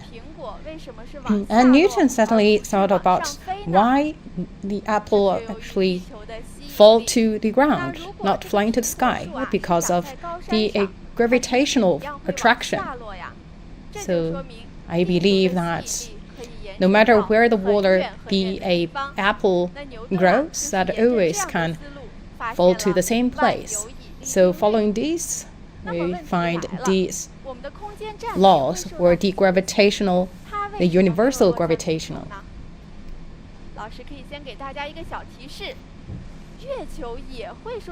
And we talk about a moon that also have that attractive force from the Earth, right? And we talk about actually that's doing the orbiting around the Earth, right? So I call my TA again.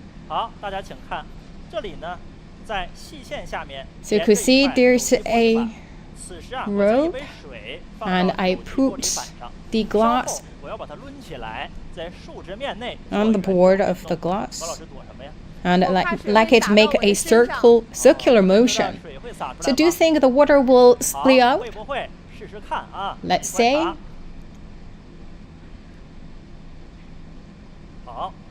All right. Look at this. No drop of water is coming out of that glass. So you're looking at this slow motion when it reached the peak. So it's still under the gravity, but no water coming out, because we talk about that actually need the forces. That's the centripetal force. So that the centripetal force keep it always making this circular motion. And that same logic applied to our lecturers in the China space station. So actually still doing this kind of circular motion, and we talk about the gravitation or universal gravitation actually provide that centripetal force. So you could see that the orbits can keep circling the Earth in the same orbit. So that is kind of the knowledge of the weightlessness. So in today's lecture, we will see a lot of really spectacular miracles in the macrogravity in China space station. And also there are more to come. So give a warm applause to our lecturers in China space station.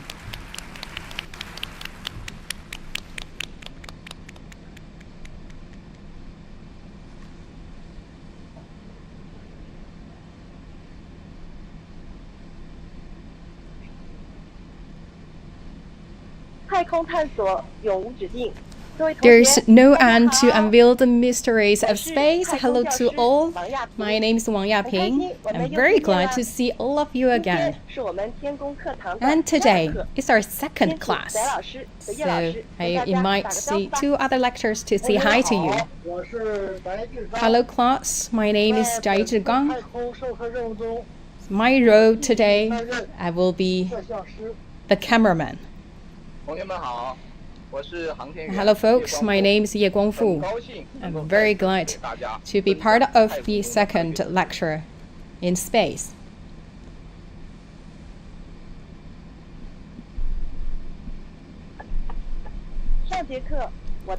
In the previous class, we had a room tour here in China space station and show you a lot of very interesting experiments, a lot of really interesting scientific phenomena. I don't know whether you had a lot of studies after class, but I heard that a lot of students actually quite interested in the fluid phenomenon in the macrogravity. And the last class, actually, I made a blue planet. And today, let me show you another miracle. Last month, we had Beijing 2022 Winter Olympic and Paralympic Games, and we cheer for the great performance made by the athletes. And here, looking at a space station, it's the same in all seasons. But here, I would like to echo the ice and the snow. So here, I would like to show you. It's very easy to do this, and you also can get in your daily life, and you just get the acid stearic or the white vinegar plus the baking soda, and you can get this solution. And this is what we call super saturated solution, and that's the sodium acetate. Let me squirt a ball of solution.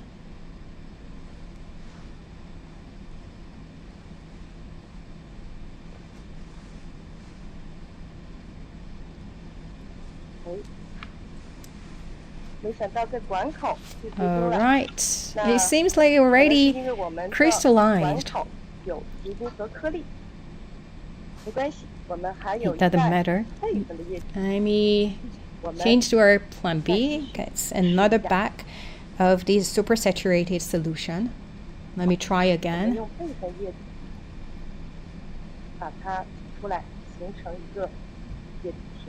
So let's squirt a ball of fluid.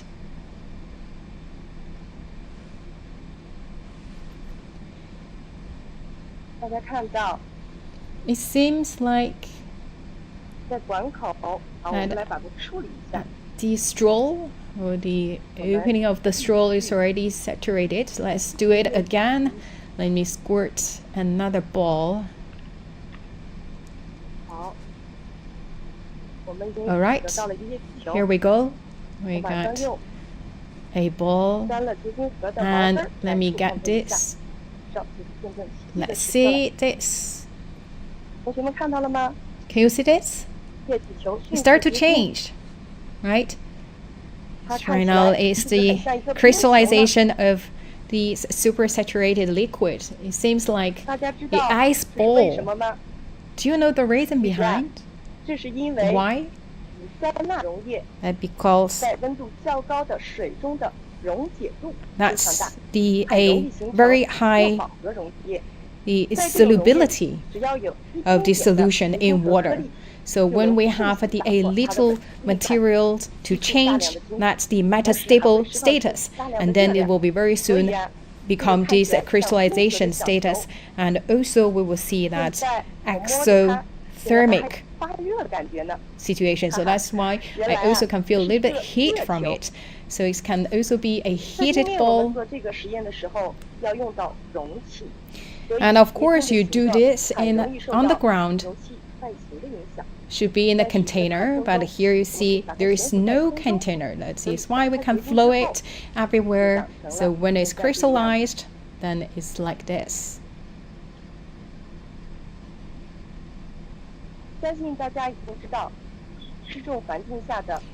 in microgravity environment, we know very well about that, the surface tension, and we can get a very crystal clear ball of water. Let me give you another experiment to show you more experiment about that surface tension. Let's see what we have. We have a two transparent board, and Mr. Ye have a bottle of drinking water, and also I believe our students in the classroom also have a similar tools right on the table. So let's do it together. So first let's squirt 2 balls of water on these 2 board or these 2 pad.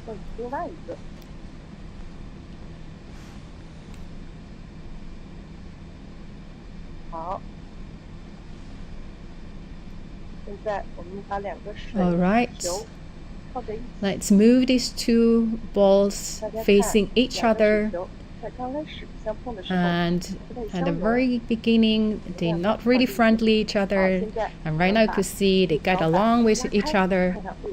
And let's see what happens if we move a little bit. You could see that because of surface tension driven phenomena, actually these 2 balls of water connected like a bridge connecting from one side to the other side. So on Earth, the surface tension is a very subtle force, so sometimes this is really difficult to do on Earth, but in space you could see this is comparatively very easy to do so.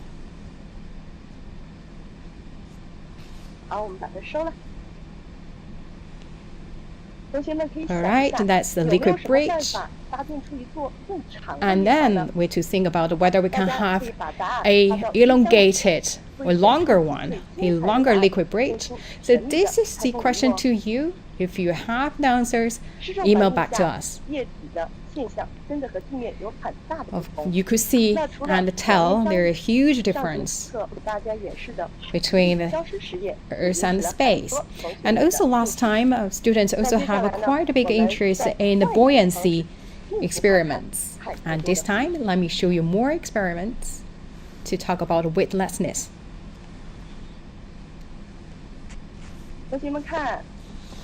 Take a look.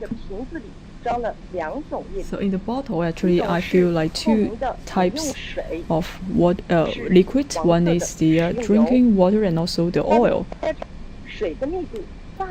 Actually, the density of water is heavier than the oil. So on the ground, on the earth, so if you mix these two liquids together and then the oil will flow above the water.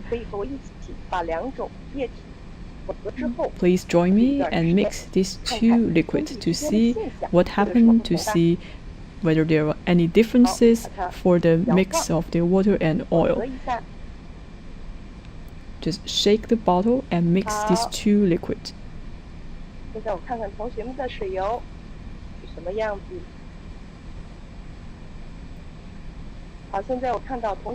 I can see oil and water are separated on the ground, but in the space station, it's quite different. The water is still mixed with the oil. For you guys, you will see there's a complete separation of the water and the oil. But in the space station, now you could see these two are still together. Now I would like to ask a question. What should I do to separate the water and oil? Please raise your hand if you have any ideas.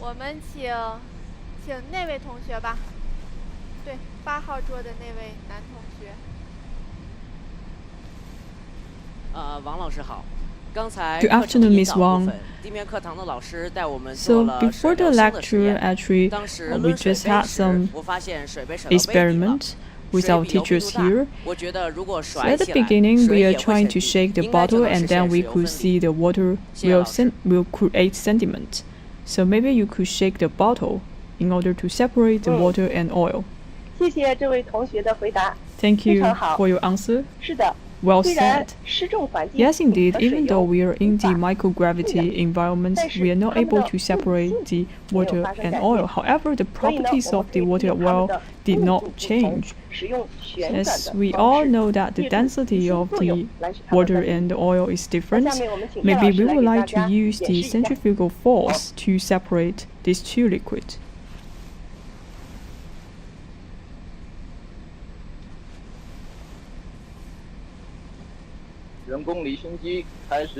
So now I will serve as the centrifugal machine.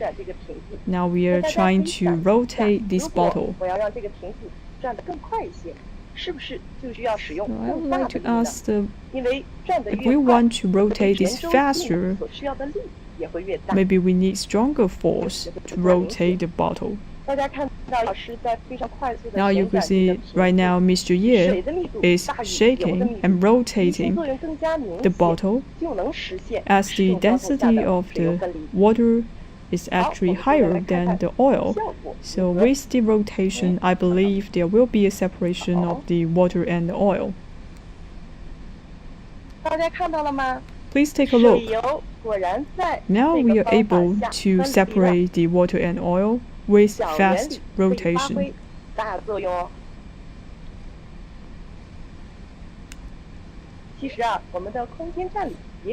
Actually, in the space station, we do have some centrifugal machine. So in some of the experimental cabin, we do have the centrifugal machine. So we will collect some of the samples and also to make a separation, for example, the blood samples, urine samples. So actually, for some of the high-tech equipments, they are using very simple laws to conduct the experiment.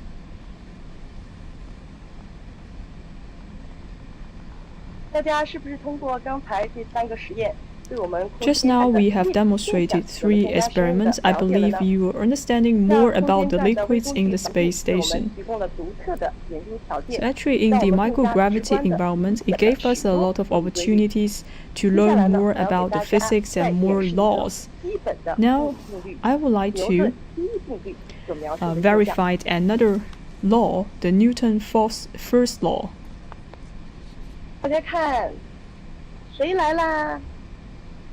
Please take a look. What is that?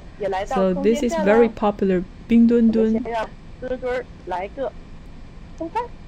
So here I would like to drop Bing Dun Dun. Let's see what happened. Actually on the ground, in the earth, if I let my hands go and then it will fall. But what happened in the space?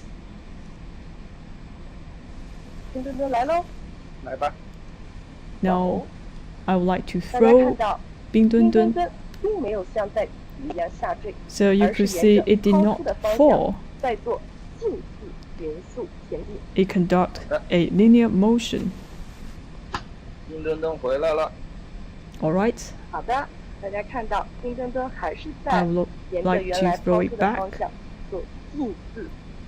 So actually once again, it is doing the linear motion at a constant speed. So actually this is not in line with the first law of Newton. So right now the space station is rotating around the Earth. So from your perspective, do you think Bing Dun Dun is still doing the linear motion? This is your homework. So just now I have demonstrated a lot of experiments. I think it looks quite different when we conduct these experiments in the microgravity environment. So the reason we built the space station is because we want to make good use of the environment and conduct more scientific research. So maybe you want to know how scientists work in such a condition. So Mr. Ye will show you more about this. Good afternoon, dear students. So in the core module at the front end, we have a laboratory section. In order to conduct scientific research in space, the scientists and the experts, they actually build up the laboratory in space. Last time in our class, I show you some of the experiments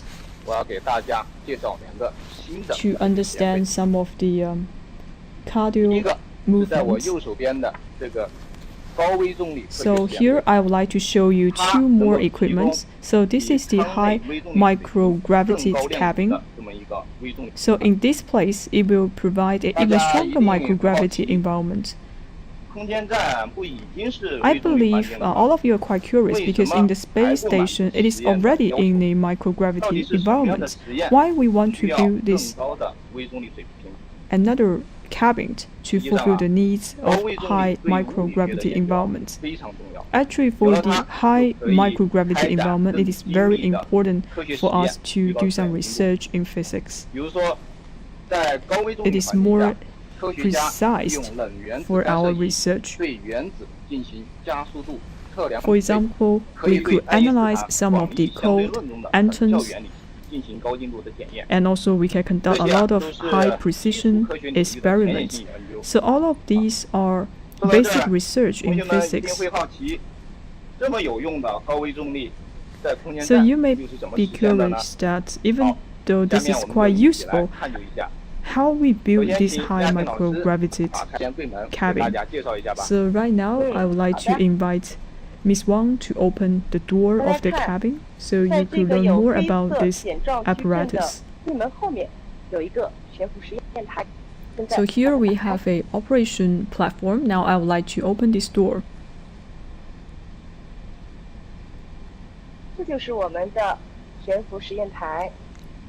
So this is the operation platform. So you could actually do the experiment inside of the cabin or outside of the cabin. So we have 2 layers. In the outer layer, we are able to conduct some of the suspension experiments. By having the magnetic suspension, it could actually reduce the resistance in the air. This will help us to improve the level of the microgravity in the cabin. In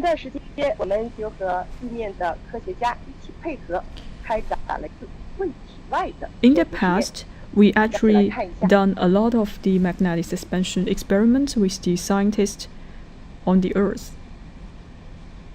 好，同学们看，现在实验开始了。 Please take a look. 我慢 The 慢地 experiment 将悬浮 started. 实验台 So now you could see I removed this operation platform from the 将实 cabin. 验台 In 放置在 accordance 一个 with 舒适的 the 位置 ground 并稳 control 定好。 center, I try to stabilize 好， this 现在 operation 我 platform. 轻轻地给这个实验台施加一点力。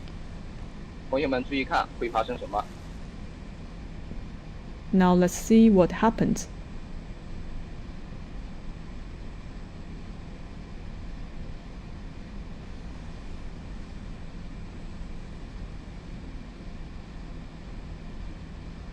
哎，同学们看到了吗？这个实 Do you 验 see 台 it? 虽然受到我的干扰，但是呢， So, 它还是能够 even 自 though 气逐渐的回到了原位。 This 同学们想一 operation 想， is interrupted by 这个 my 实验台 movement, but still 它是 it 怎么 could still 知道要 work. 回到哪里的呢？ But you may 好， wonder 大家看， why this 奥秘啊， experimental 就在这 cabin 里， knows where to go. 在这个柜门上有一个黑色的点状矩阵， In the 叫 door, 做法标。 you could see 相 there 当于 is 是 a 一个参照物。 matrix. So this is 而这 actually 个 a 悬浮实验台的 benchmark 后面 for 有 this 2台相机， operation 通过相机 platform. 来 And 观测 behind the 这个法 door, 标， also it 它 has 就可以 like 获 two 得相 cameras. 对于柜体的位置和姿态的。 So for all of these devices, it will help to locate 它相 this 对法标会产 experimental 生偏离，也 cabin. 就产生位移。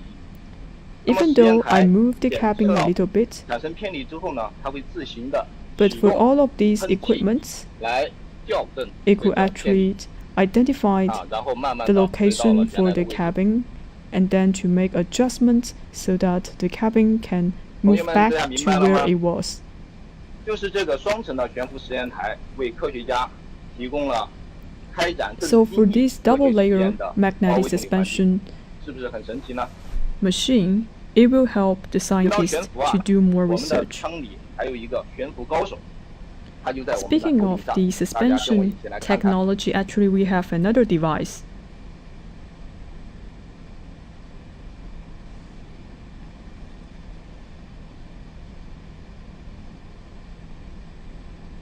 大家看，这个就是我要给大家介绍的另外一个 So this 更 is 炫酷的一个实验柜了。 another 它叫 experimental 无容 cabin. 器材料实验柜。 This is what we call 这 the 里是无容器材料 container-free 实验柜的一个核心部 experiment 件。 cabin.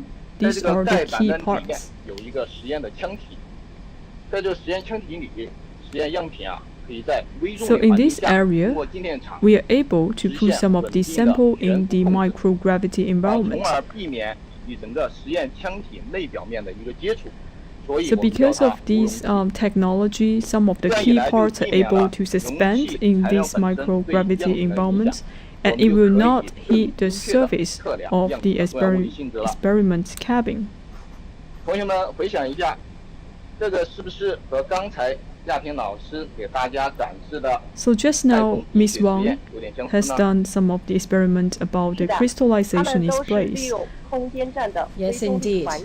We take the advantage of the microgravity in space to achieve this container-free situation.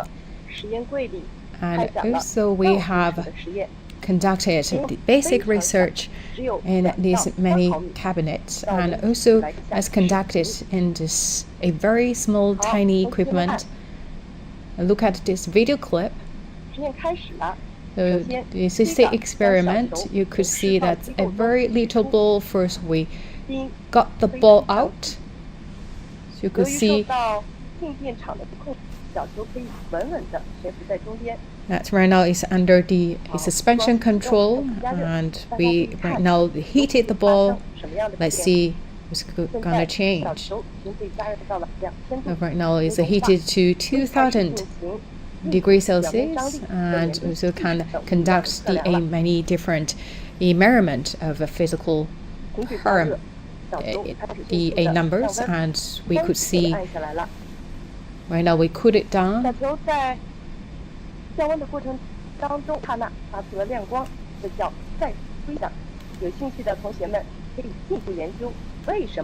So you could see that there's a quite blinking happened during the cooling system. So if you're interested, you could check why that situation happened, and then we will bring all these experiments and results back to the ground for scientists to conduct follow-up experiments.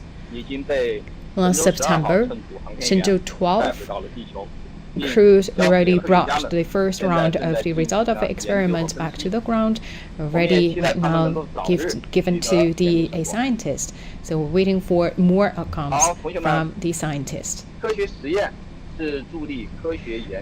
Experiments play a key role to making contributions to the progress of science, and here the space is one of the key locations to conduct all these experiments. After we receive the Wentian and the Mengtian experimental ships, we will conduct more experiments. I believe later on, the Chinese and Western astronauts can conduct more experiments here, and we hope that we can bring the benefits to all human beings around the world. And for all the students here, I'm also waiting for you to have your ideas about the next experiments in space, and maybe next time you will see your idea will be carried out here as one of the experiments in space. So waiting for you. Think big, push the boundary. Alright, that's most of the lectures. And then we come to the Q&A session. Before that, let's first look at some of the questions we received online, because after the first lecture we received so many questions online, and we received all these questions by the Earth ground email system, and we select some of the questions, and here let's try to answer them.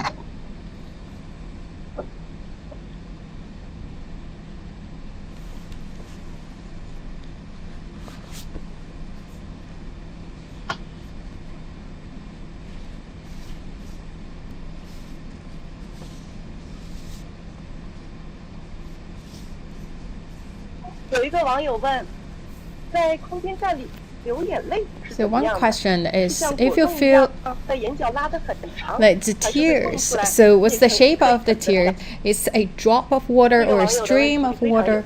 So what happened to your tears? It's a very interesting question, actually. We had a lot of exciting moments, and also we have tears, but unfortunately that's not really coming out.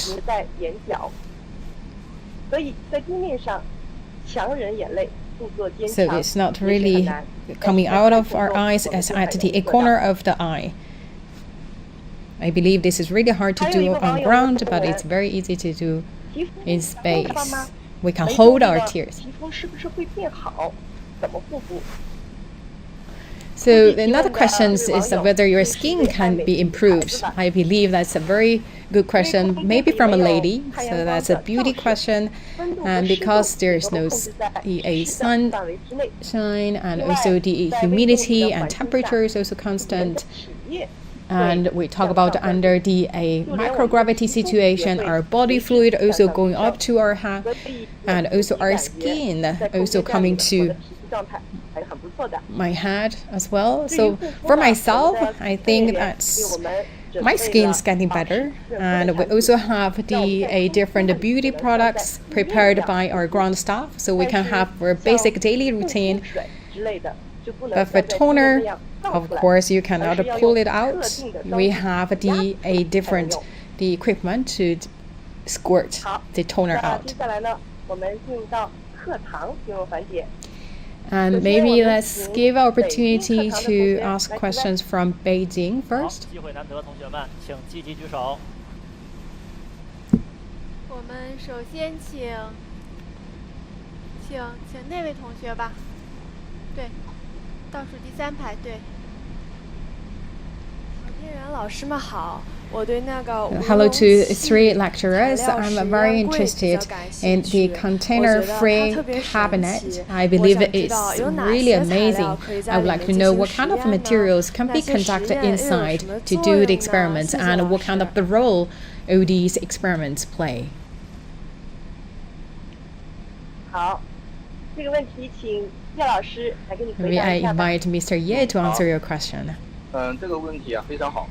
That's a very good 刚才我们 one. 说无容器，它避 We 免 talk 了 about 容器 containerless 对材料表 cabinet, 面的接 which 触和 means 污 there 染。 is no touch 在 or 碳 contamination 环境下的无容器实验呢，它还 happened 消除 to 由于地面重力所引 the 起的 material, 容器形变和 and 密度 we 分层， also do not need 就 to 可以制备出 worry 更好 about 的材料。 that the 比如说 stratification 帮助我们 caused by 制造新 gravity, 一代 so we 的 can 燃气和 produce 机片。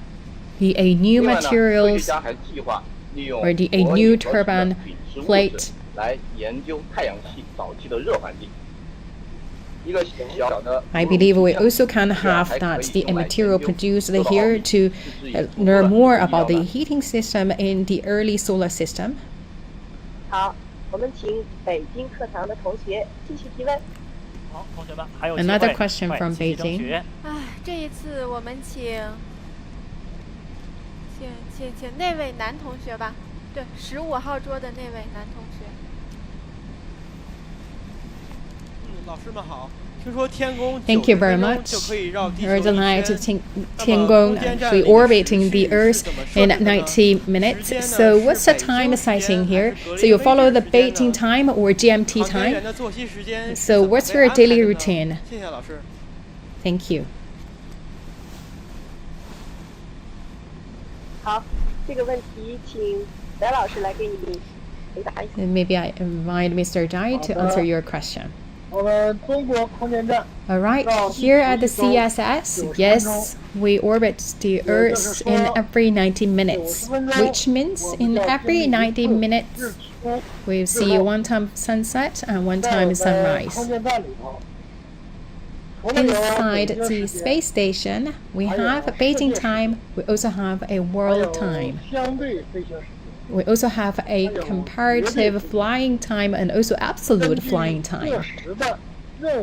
Based on different mission, we follow different clock. Normally, let's say if we have taikonauts station inside the CSS, then we follow Beijing clock. So which means right now our daily routine is follow the Beijing time. Thank you for your question. 好，那接下来我们请西藏 Alright, now 课堂的 I would 同 like to 学 invite 来提 students 问。 from Tibet to ask the question.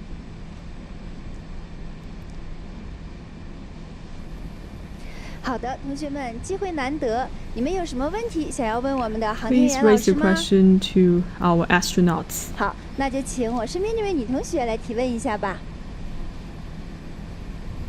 航天员老师，你们好。 Good afternoon. 就是我平时特别喜欢观察月相。 Actually, I always like to observe the lunar service. So I would like to understand when you're staying in the space station, what's the difference of the moon? Does that look different? 月亮会有阴晴圆缺吗？其次， Any change of the service of the 运 lunar? 转的速度是非 And 常 also, 快 I 的。 understand that 每 the 天都要 operation 绕地球 speed 16圈。所以我 of 想知 the 道月 space 相会 station 有 is 什么 very 不一 fast. It 样 will 吗？ rotate 谢谢 about the 老 Earth 师。 about 16 circles. So still, I want to understand, in your eyes, what's the difference of the moon? 继续回答这位同学的问题。 I would like to answer your question. 我的空间站距地球400公里。 So for the space station, it has a 400 kilometers away from the Earth. And however, for the Earth of the Moon, it's quite distant. It's over 380,000 kilometers. And also this is the same different distance from the space station and the Moon. So from our perspective, the Moon looks pretty much the same as we are in the Earth. But if we are looking at the moon from the space station, as we will not be influenced by the cloud and atmospheric layers. So if we look at the moon from the space station, the moon is more brighter and clear. Thank you for your question. Any questions from Tibet?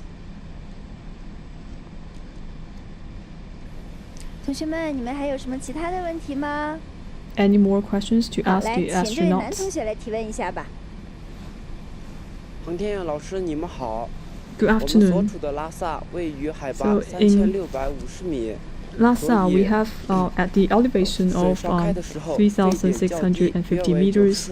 So actually, the boiling point is actually lower, as we all know that if the altitude is too high, and then the freezing point will be low. So I would like to understand: are we able to boil the water in the space station?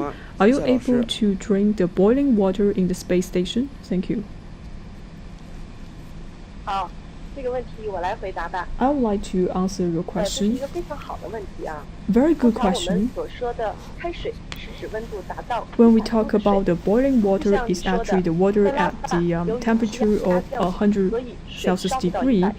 Actually, in Lhasa, we understand because of the altitude, so the boiling point will be reduced. But actually, inside of the cabin, because we are in the microgravity environment, we are not able to boil the water.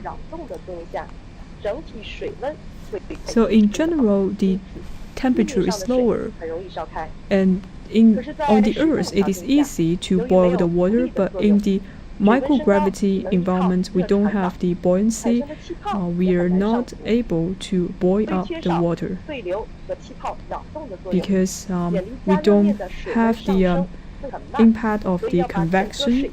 It is not easy to boil the water. So for all the water we drink, actually it is processed by special equipment. We could drink this water directly, or we could use the heating machine to heat up the water, but in the end, the water cannot be boiled. Now I would like to turn to the classroom in Xinjiang. Any questions? 好的，同学们，你们有没有什么问题想要咨询我们的航天员老师呢？ Any questions to ask the 请 astronauts? 这位女同学问一问。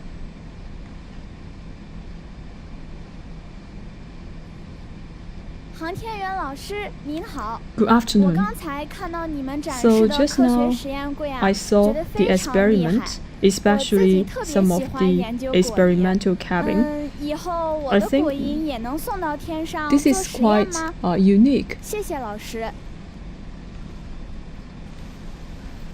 I would like to understand whether some of the object can be sent to the space to do the experiment. So I believe you are quite interested in the biological studies. I think biological studies are very important for us. So actually, in the Wentian laboratory, actually we do have a lab to have some studies about the fruit fly. And of course, we welcome all of your ideas.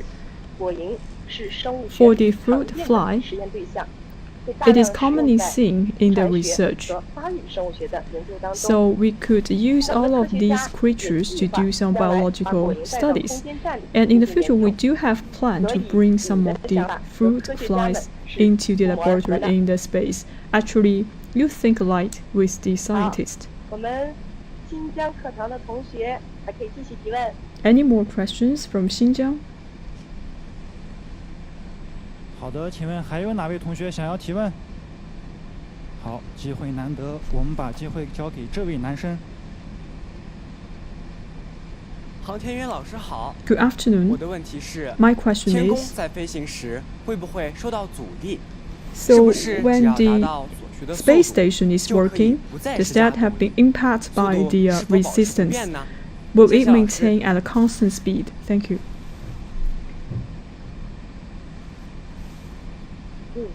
这个问题还是由我来回答吧。 All right, I will take your question. Yes, we may be impacted by the resistance force, and we do need some power. 但是我们的虽然这个高度比较高，但是仍然还是有阻力的。 Even though we are quite high, however, we still will run into some resistance, so this will actually have some impact for our speed.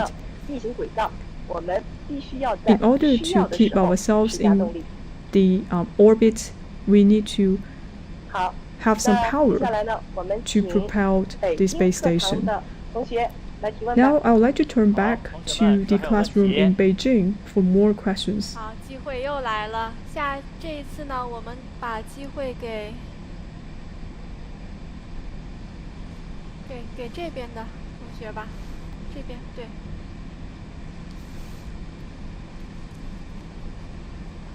Good afternoon. In the space station, I believe the environment is completely different because it is microgravity. And also, I believe there's a high radiation. I would like to understand what experiments have you done in the space station. So, as we know that it is quite advanced for the space station, can we operate some of the operation and the experiments, and then we can receive the results on the ground? I would like to invite Mr. Ye to answer your question. So just now we have demonstrated some of the experiment cabin, and in the space station, by using the special environment, we conduct many other research, for example, in medical service, mental disease, and also we are also doing some of the research into the traditional Chinese medicine. So by doing all of this research, we could better understand what happens to human beings, and actually we're quite busy every day in conducting different experiments. And except for doing the experiments, we also need to have routine inspections and maintenance for the space station. As for your last question, I think right now it's quite convenient for the dialogue between the space and the ground. So when we are conducting the experiments, we're able to work with the scientists on the Earth. We are able to send out some of the results back to the Earth. One more question. 手举得越高，被叫到的几率越大啊！把老师选一选。我们请这位同学吧，把机会给边上的同学。对，16号桌。航天员老师您好。 Hello to lecturers in space. I want to become a scientist. Previously, I only know that scientists need to do experiments on the ground, but right now, surprisingly, I know that the scientists also can do experiments in space. Then my question is that, do you think I have the possibility to become a scientist to do experiments in space?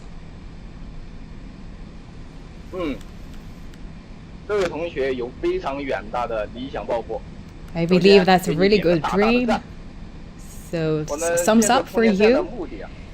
So, the purpose of establishing China's space station is to conduct a whole bunch of experiments, and we talk about all these experiments actually open to all the scientists and astronauts around the world, and also welcome more astronauts and scientists to conduct their experiments in space here in China's space station. I also welcome our students in the future to do the experiments by yourself in space, but right now you also can give us your idea and also can do a remote operation of your experiments.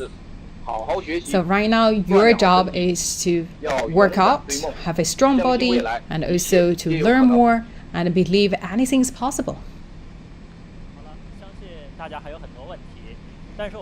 I believe our students still have more questions, but unfortunately that's the end of today's class.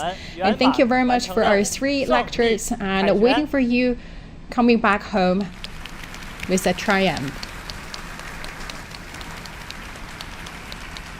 谢谢老师和同学们。 Thank you, all the 今年我们 students. 空间站的 And thank you, the 梦田仓 faculties. 梦田仓也即将发射 And 入轨 Wentian and Mengtian this year will also be 更 launched. 强大的 I 科研 believe 能 I 力。 have a 我们 even 的天空 stronger 课堂也 capability 会 to 更 conduct 加的 scientific 精彩。 experiments. And please stay tuned. We will have more classes from 未 this 来 space. 属于你们 You hold your future, 探索 folks. 浩瀚宇宙，发展航天事业。 So to unveil the mystery of space, to make China also a strong country, a strong power in aerospace, and please to study harder and to achieve your dream with unremitting efforts. 科学梦 So flying to the space is always our dream, and we never give up exploring science. So keep up and also to study more science, and there are a lot of things waiting for you to explore, and here is your future home in space. See you next time. Bye for now. 再见。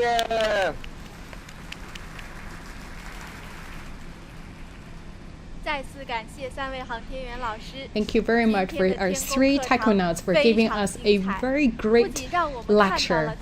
I believe today we have seen a lot of the spectacular phenomena from the space, and we also know the role played by CSS to give a further support and contribution to China's scientific development. And right now you're looking at it here in this venue in Beijing, and that's also a simulation of the experiment cabinet. So this is you could consider as the scientific ward or the scientific room. So inside this room, as you could find the multi-discipline experiments carrying out here. And this is the cabinet, that's the module-based construction. So you can change the experiment unit, can change experiment samples to conduct different subjects of experiments. Don't think this is just a simple box. Actually, you know what? This cost 10 years to develop this space-specific experiment cabinet. And when Tianhe, Wentian, and Mengtian all connected together, then we will have more than 10 this kind of cabinets to conduct more than 1,000 experiments covering 100 more fields. So it sounds really amazing. I believe with cutting-edge technologies, we will see a fruitful achievement. And let's look at a video clip to dream the tomorrow.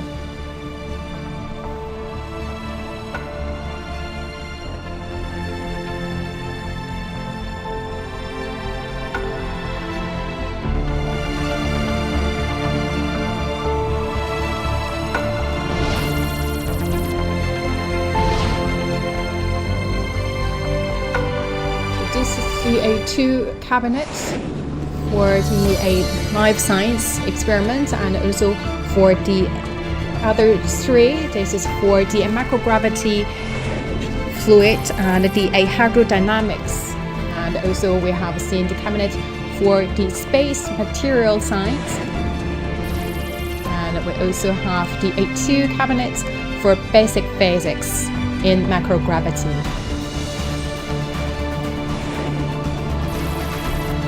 And we also have other supporting cabinets to carry out different kinds of experiments.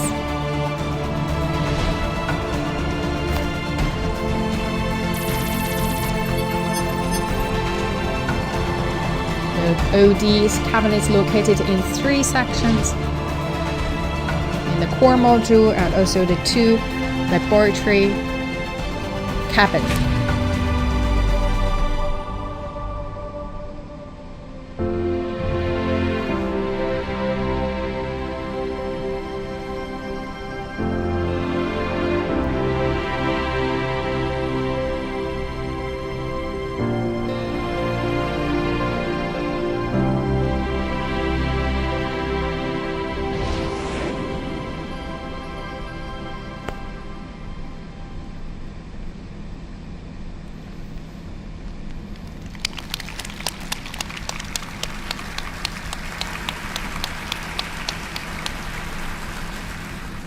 同学们，几代航天人的努力， with generations of people working in the space industry. Right now, we are building a China space station.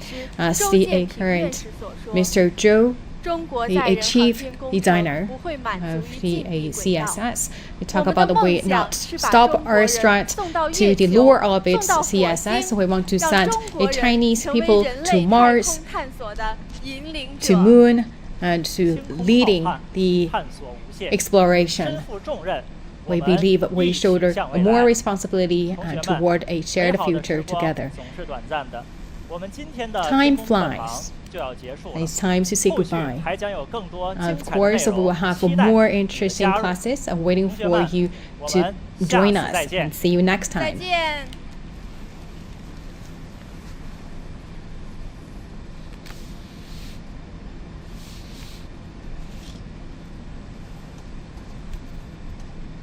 You're watching a live coverage of the second space lecture taught by astronauts on board China's space station. All three of them took part. How incredible is that? And Professor Xu Yansong has been watching that with me here in the studio. Professor, I got to level with you. I feel like I have a lot of middle school physics and chemistry to catch up on before I can fully appreciate what was conveyed in that very lively, very exciting lecture that we both saw just now.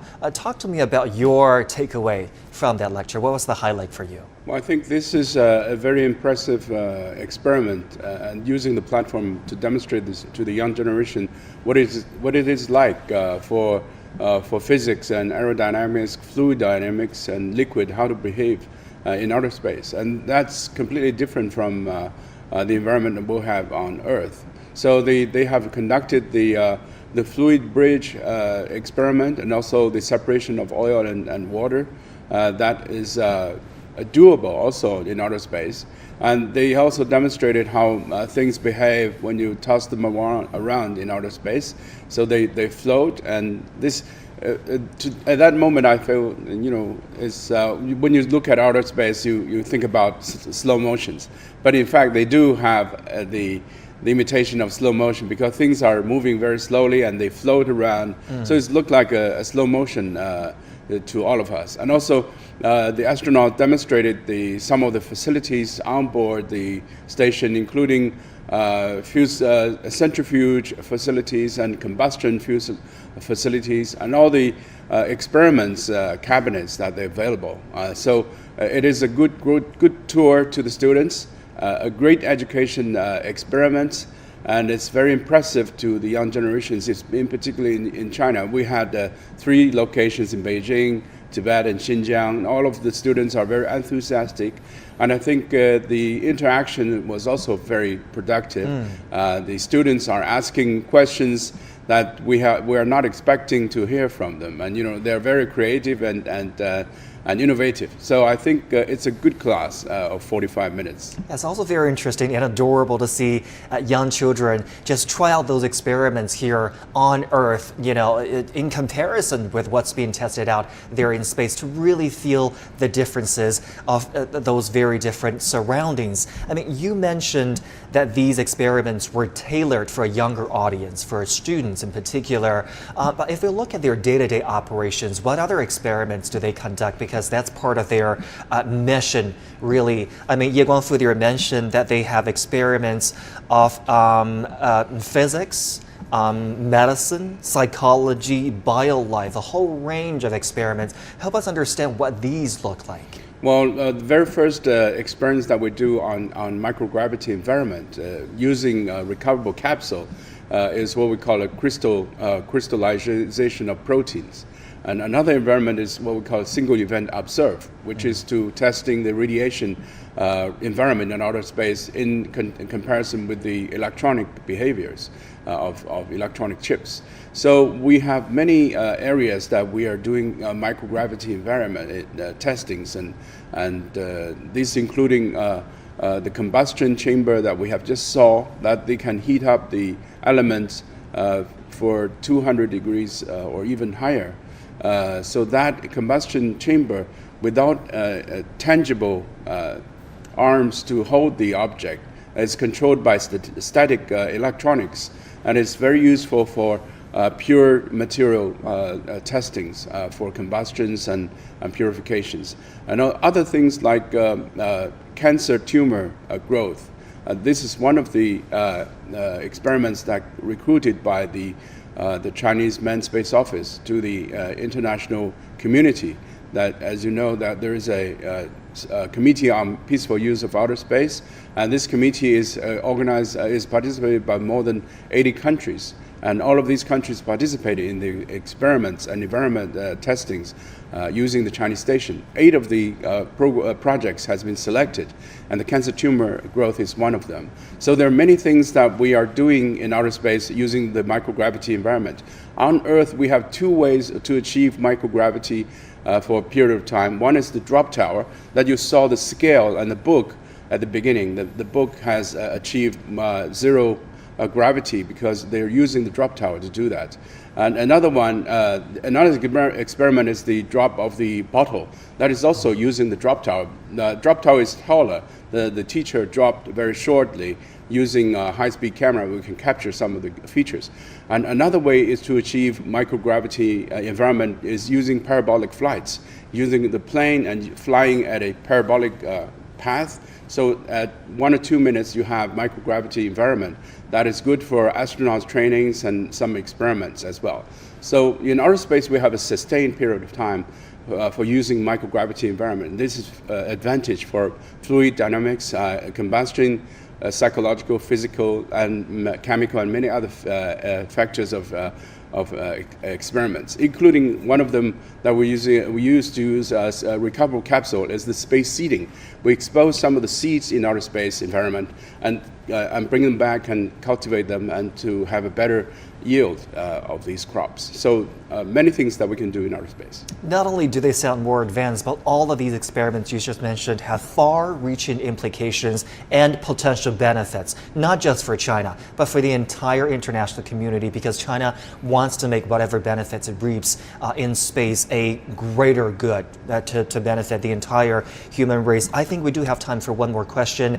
A critical part of their mission is to prepare the module for the arrival of 2 additional modules this year, Mengtian and Wentian, which they mentioned repeatedly. And by that time, it will mean the completion of China's T-shaped space station, a very exciting prospect to look forward to in 2022.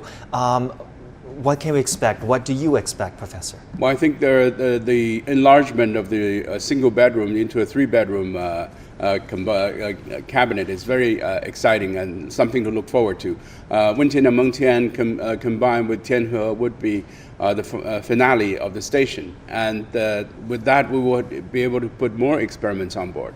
As you know, the experiments that they demonstrated is inner cabinet that they can control and monitor. So once you have these 2 segments along with the Tianhe together, you would need more power, more generation of powers, more precise control of orbit, and more consumption of fuel. So many more challenges to come, but we do look forward to have that. And where will the additional power come from?